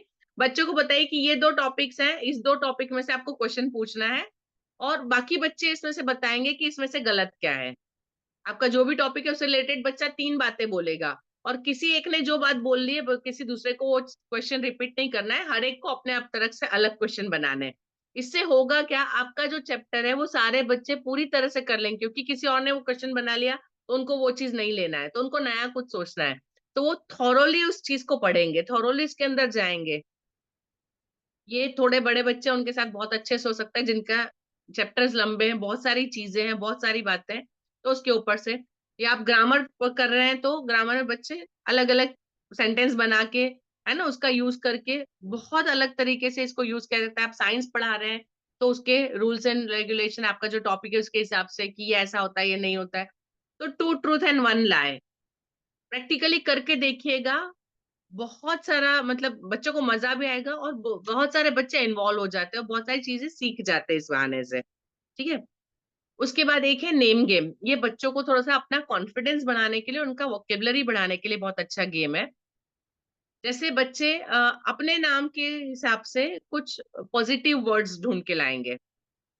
जैसे कहूं तो सनी लव स्ट्रॉबेरी, है ना, सनी हैज स्ट्रेंथ, तो एस से वो कुछ भी उससे रिलेटेड वर्ड्स। इफ आई से पिनाक्षी इज पावरफुल, पिनाक्षी इज पोलाइट, अपने लेटर से रिलेटेड कुछ वर्ड्स ढूंढ के लाना जो कुछ क्वालिटीज बताते हैं, कुछ चीजों से कनेक्ट कर सकते हैं, है ना। छोटे बच्चे हैं तो उनको उनके टॉयज से या जानवरों के नामों से या फ्लावर्स के नाम से, जैसे सनी लाइक स्ट्रॉबेरी, तो इस तरह से आप उसको कनेक्ट करके बता सकते हैं। तो इससे क्या होगा, बच्चों की वोकेबलरी बहुत ज्यादा होती है और क्योंकि उनका अपना नाम आ रहा है, वो खुद उसमें इन्वॉल्व है, तो उनको इंटरेस्ट आता है ना। मैं अपनी बात कर रहा हूँ, मैं अपने बारे में बता रहा हूँ, तो वो अपने लिए कुछ अच्छा सा ढूंढेंगे। तो उन बच्चों को किसी चीज, आपके एडजेक्टिव ऐसे ही बच्चे सीख जाएंगे, है ना, सारे एडजेक्टिव यूज कर लेंगे अपने लिए। इज पावरफुल, स्ट्रॉन्ग, इंटेलिजेंट, बहुत सारा वो कुछ हो सकता है। तो ये बहुत इंटरेस्टिंग गेम है, बच्चों के साथ बड़ा मजा आता है इसके लिए। दूसरा है, एक ग्रुप एक्टिविटी करने के लिए आपके पास एक गेम है, या इंडिविजुअल एक्टिविटी के लिए भी हो सकता है, शो एंड टेल टेल। बच्चों को बोलिए या तो वो कुछ बोर्ड पे लिखे, या कुछ ड्रॉ करे, या अपने घर से अपनी कोई चीज लेकर आए, या उनके बैग में कोई चीज है वो निकाले एंड देन उसके बारे में कुछ बताए, है ना। 4-5 बच्चों ने बता लिया, उसके बाद फिर हम एक क्वेश्चन आया कि चलो उसने इस बारे में क्या बताया था, उसका ये चीज की क्या वैल्यू या उसका क्या खासियत है। बहुत सारे ऐसे क्वेश्चंस कर निकल के आ सकते हैं। तो क्लास को कंट्रोल करने के लिए बच्चे ही अपनी चीजें, इससे क्या होता है, बच्चे अपनी चीजों से मतलब अटैच होते हैं, तो अपनी बात बताना, बाकी दूसरे उनसे कनेक्ट कर सकेंगे। क्लास में बच्चे आपस में एक दूसरे से मिलना, प्लस किसी चीज को याद रखना, उसको फिर से बताना। तो क्लास में जो हम मतलब बच्चों के प्रॉब्लम्स होते हैं, बहुत सारे इश्यूज होते हैं, तो इन एक्टिविटीज से ये सारे इश्यूज खत्म हो सकते हैं। ठीक है। एक और ग्रुप एक्टिविटी है, आप जैसे डम शराज सबने खेला होगा, यस और नो, डम शराज खेला है, जिसमें मतलब 2 टीम होती है, एक टीम वाला जो होता है वो सामने जाता है, उसको कोई पिक्चर का नाम बताया जाता है और फिर बाकी वो एक्ट करता है और बिना बोले वो लोग पिक्चर का नाम गेस करते हैं, है ना। ये थोड़ी सी वैसी एक्टिविटी है। आप यहाँ पे क्या कर सकते हैं, बच्चों को कोई हमने एक बच्चों को एक चिट निकाली, चिट में कुछ लिखा होता है, सपोज उसमें लिखा था अम्ब्रेला या कार। ठीक है, अभी उस बच्चे को क्या करना है, बाकी सबको बोलना है, बाकी सब ड्रॉ करेंगे।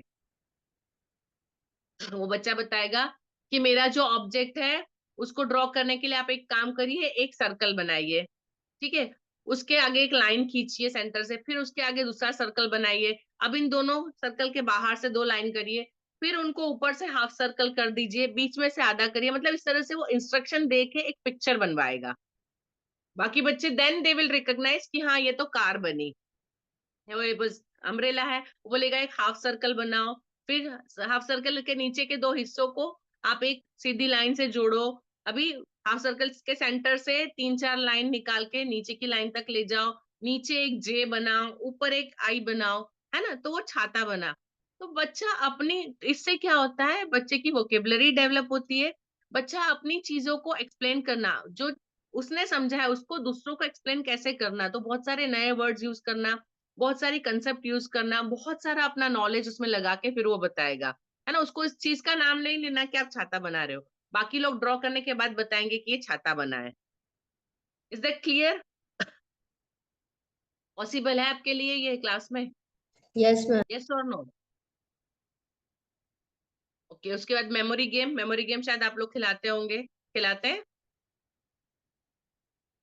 जी। मेमोरी गेम बहुत सारे तरीके से हो सकता है। आप कुछ चीजें दिखाइए, देन कोई पिक्चर दिखा के, या ज्यादा कुछ ना हो तो किसी बुक को खोलिए जिसमें बहुत सारी चीजें हैं, उसका पिक्चर दिखाइए, उसको बंद कर दीजिए, देन कि इसमें कितनी गाय थी, या इसमें कितने बर्ड्स थे, या इसमें कितने लोग थे, इसमें कौन सा सीन था, इसमें कितने ट्री दिखाई दिए, है ना। ऐसे बहुत सारे क्वेश्चन आप बना सकते हैं मेमोरी गेम के लिए। उसके अलावा आप कुछ मतलब बोर्ड के ऊपर कुछ मीन्स यूजलेस स्पेलिंग, जिसका कोई मीनिंग नहीं बनता है, जो साइकोलॉजी टेस्ट में होता है ना, मेमोरी टेस्ट, उसमें यही होता है कि बहुत सारे PMO, PSO, RMQ, मतलब जिसका कोई स्पेलिंग नहीं बन रहा है, पर इस तरह के वर्ड्स ऐसे होते हैं। देन उसको याद रखना होता है। ऐसे एक साथ में 4 वर्ड सुनाते हैं, फिर 6 वर्ड सुनाते हैं, तो आपको पहले के 4 और फिर बाकी के 6, फिर और 4 सुना दिए, तो आपको सारे के सारे 10-16 सारे एक साथ सुनाने हैं। तो ये मेमोरी टेस्ट इस तरीके से। तो इस तरह के आप मतलब यूजलेस वर्ड्स लिख के और उसके बाद उनके मेमोरी टेस्ट इस तरह से आप अरेंज कर सकते हैं। देन एक होता है टेलीफोन गेम। टेलीफोन गेम शायद आप सबने देखा होगा। एक लाइन में बच्चों को खड़ा कर दिया, पहले बच्चे के कान में एक सेंटेंस कहा गया, वो दूसरे को कान में बोलेगा, तीसरा अगले को कान में।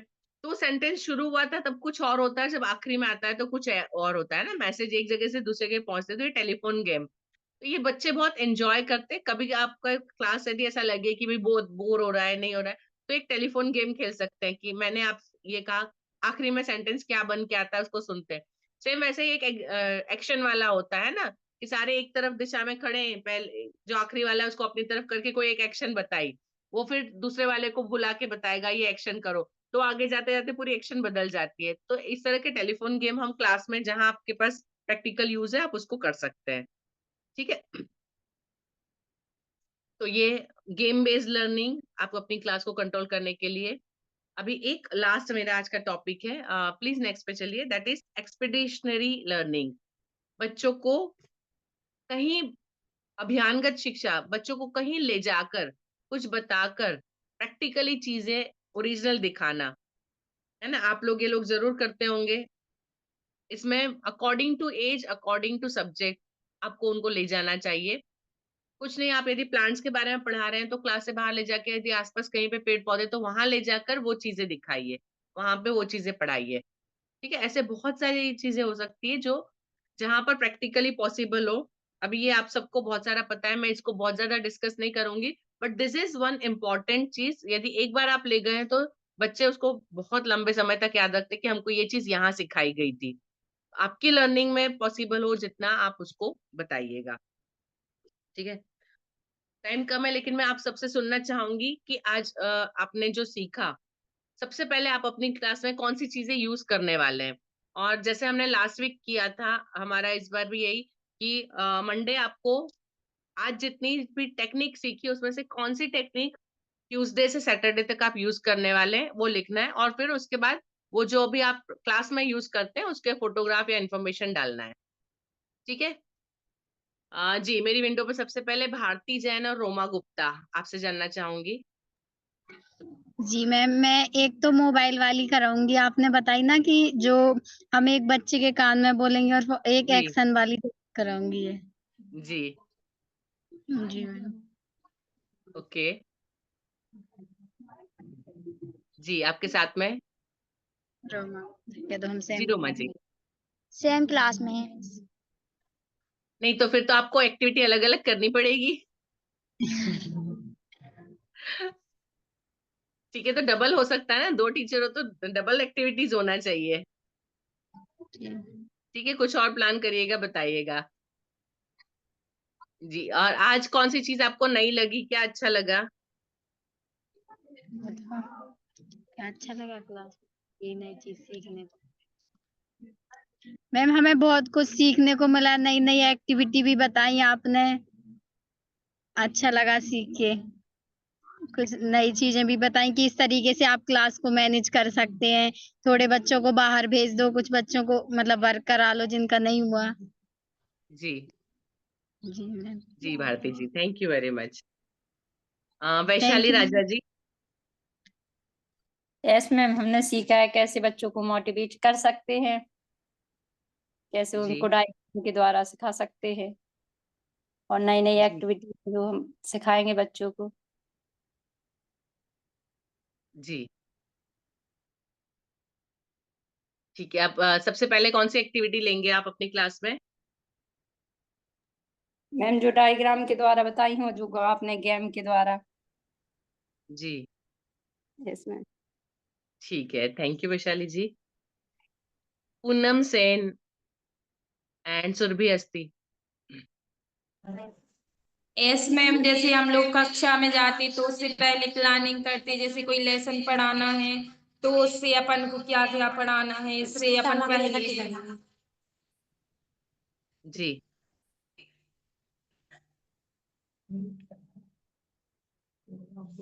जी बोलिए।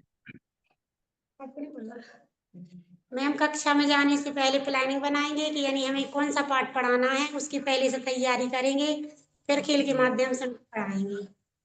ठीक है, कौन सा गेम सबसे पहले प्लान किया है? मैम जो आपने बताए हैं उन्हीं में से करवाएंगे, कुछ कोई भी। ठीक है बाकी सब लोग प्लीज अपना गेम प्लान कर लीजिए कौन सा करवाने वाले हैं। ठीक है, चलिए प्राची जी। मैम पहले वो लेसन को प्लान करना, डेली रूटीन बनाना मंथली, जी और फिर वो टेलीफोन गेम जो हम लोग एक सेंटेंस जब बोलेंगे फर्स्ट बच्चे को तो लास्ट में जाकर वो कुछ और बन जाएगा, ये वाला गेम करवाऊंगी मैं सबसे फर्स्ट। बढ़िया। ओके, आपके साथ भी कोई है? जी जी मैम, ये गेमिंग लर्निंग होगा, इंक्वायरी बेस्ड लर्निंग ये जी सिखाएंगे, और इनको मतलब पहले किसी भी चीज के लिए अपन लेक्चर द्वारा पढ़ा देंगे, फिर उसके लिए किसी भी चीज की एलसीडी टीवी पर एक्टिविटी करके दिखा देंगे। इससे जी उनके लिए इजीली समझ में आ जाएगा बच्चों के लिए, क्योंकि वो सुनने से ज्यादा देखने में ज्यादा सीखते हैं, जी और टेक्नोलॉजी द्वारा। जी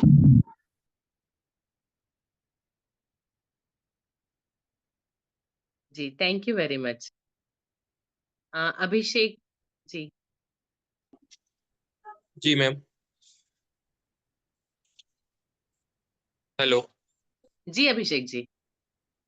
जी मैम, अभी हम सब लोग पहले सबसे पहले टीचर लर्निंग मेथड यानी टीएलएम का प्रयोग करेंगे डेली। कल क्या पढ़ाना है जी उसको विशेष रूप से प्लान करेंगे, और मेमोरीज वाला बताया ना आपने, जो मेमोरी वाला, वो जी मुझे शायद ज्यादा अच्छा लगा, उसको हम जरूर करवाएंगे मेमोरी वाले को। Okay okay thank you Abhishek ji. Sonam Raja.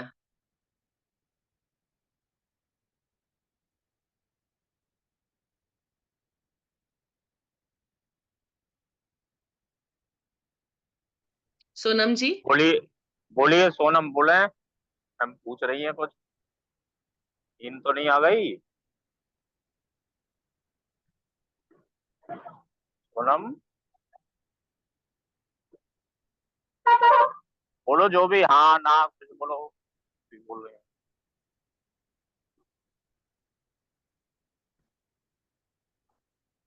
Unmute नहीं कर पा रहे सोनम जी।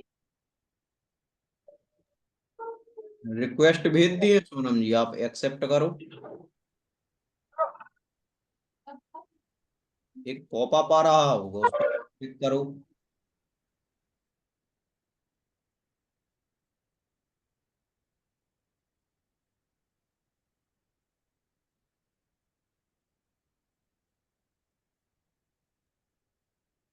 जी जी जी सोनम जी बोलिए, आप अनम्यूट है अभी।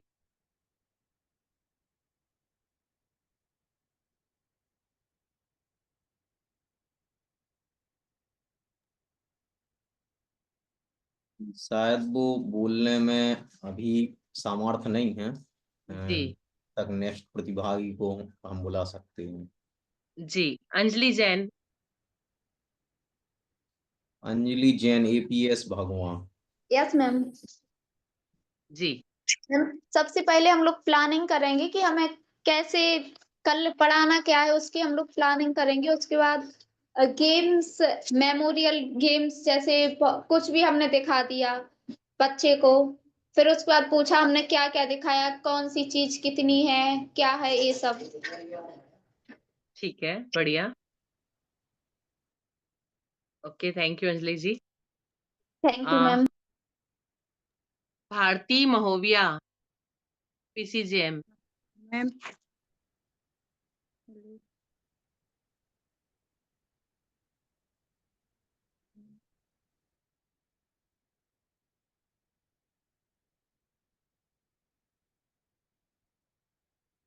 Bharti ji and Roshni ji, please unmute करिए।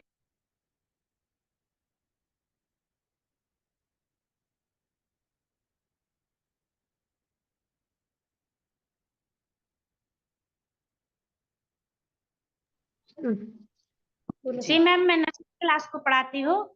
जी, मैं सबसे टीचिंग एड में सबसे पहले जब मैं वर्क कराती हूँ तो बच्चे आखिर में मस्ती करने लगते हैं। सबसे पहले क्या करूंगी, जो टीचिंग एड है ना वो देंगी उनको, कि जैसे अल्फाबेट है और वर्णमाला है, 1 2 3 भी है। इससे क्या होगा, बच्चे उनके जो वर्णमाला है, ABCD है, वो क्रम से लगाएंगे। और दूसरे जैसे मैं एक्टिविटी में है जो आपने वो वॉक स्टॉप वाली बताई, वो नर्सरी बच्चों को बहुत अच्छी लगती है, काफी मैं करवा भी चुकी हूँ, तो वो करवाऊंगी मैं। ठीक है जी। जी। रोशनी जी आपके साथ है। जी। विश्वकर्मा। जी मैम, मैं सबसे पहले लेसन प्लान बनाऊंगी, फिर उसके बाद बच्चों को TLM के द्वारा पढ़ाने की कोशिश करूंगी, और फिर मुझे आपने वो बताया ना मेमोरी वाला, उसके द्वारा पढ़ाने की कोशिश करूंगी। Thank you. ठीक है, थैंक यू जी। एंजल जी। नमस्ते मैम। नमस्ते। मैम जैसे कि आपने बताया कि पिक्चर के द्वारा बच्चों को ज्यादा दिमाग में रहती है बात, जैसे पिक्चर जी के द्वारा समझाएंगे बच्चों के लिए तो ज्यादा उनके दिमाग जी में छप जाएगी बात। ऐसे पढ़ाएंगे और ऐसी एक्टिविटी भी करवाएंगे, जैसे कि कुछ दिखा के ऐसे एक्टिविटी भी करवाएंगे, जैसे कलर्स कलर्स बताने हैं, नेम बताने हैं, तो कलर्स जी पेपर बना के बताएंगे, तो ऐसे। जी, बढ़िया जी, thank you very much. Thank you. Pallavi Jain.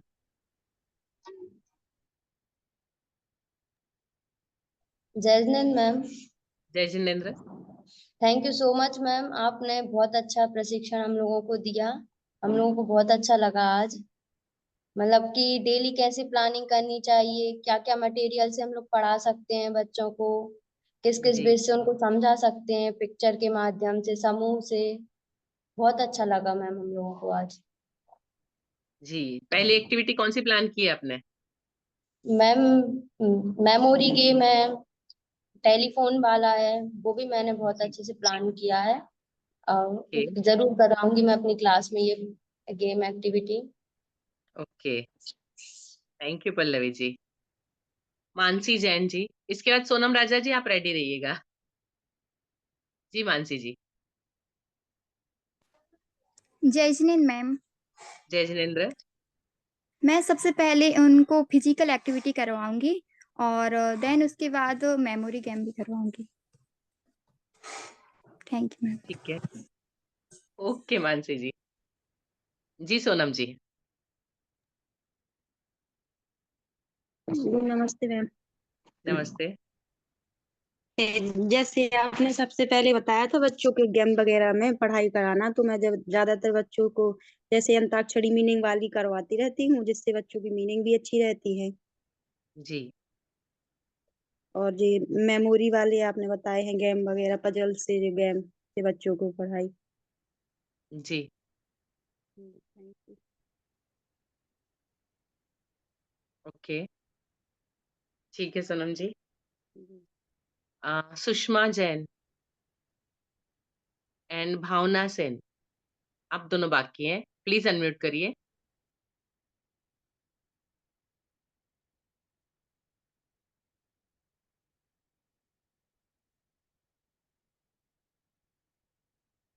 जी नमस्ते मैम।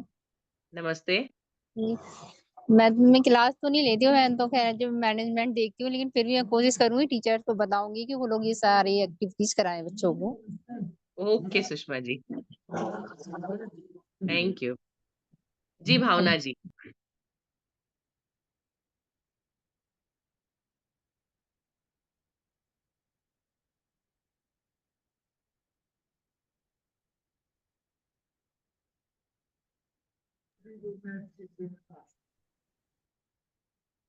भावना सेन।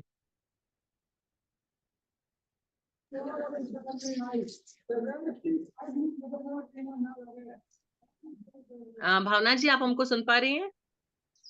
भावना सेन APS। नमस्ते मैम। नमस्ते।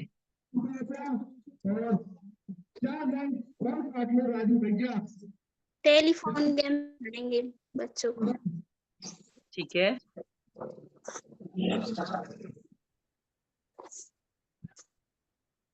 बस और कुछ नहीं?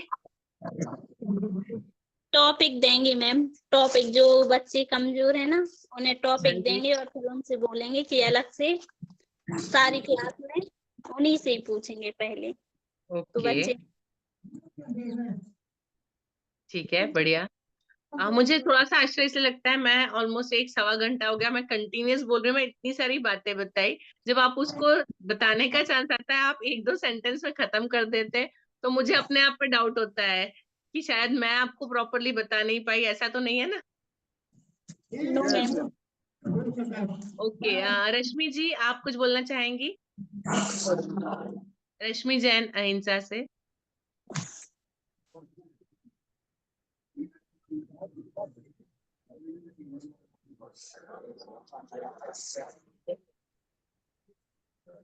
शायद उन तक आवाज नहीं जा रही है। नीरज जी मेरी सबसे बात हो चुकी है। जी बहुत बहुत धन्यवाद मैम। और हमारे सभी विभिन्न स्कूलों से जुड़े शिक्षणार्थी जिन्होंने आज इस कक्षा प्रबंधन के विभिन्न पहलुओं को सुना एवं समझा। पूरा विश्वास है कि आज का जो सेशन है शैक्षणिक कार्य के दौरान कक्षा प्रबंधन में लाभकारी रहेगा और सभी ने अपनी प्रस्तुति भी दी है और इसी प्रस्तुति के अकॉर्डिंग वो अपना कार्य करते हैं तो निश्चित ही आपके विद्यालय की या जो चमक है, जो आभा है रहेगी और एक अनुभव विशेष आपके पास रहेगा, क्योंकि हमारा मानना है कि यह एक इन्वेस्टमेंट है 1.5 घंटे का जो आप लोग अपने लिए कर रहे हैं। इस इन्वेस्टमेंट को आप कितना प्राप्त कर पा रहे हैं, कितना आप ले पा रहे हैं, ये सोचने और विचारने की आवश्यकता है। तो हम चाहेंगे कि जो आप अपना समय अपने स्वयं के लिए दे रहे हैं इसका भरपूर उपयोग करें। हमारी क्षण 4 ट्रेनिंग की है, आज ट्रेनिंग है, तो उम्मीद है कि आप इस स्वर्णिम समय का पूरा उपयोग करेंगे।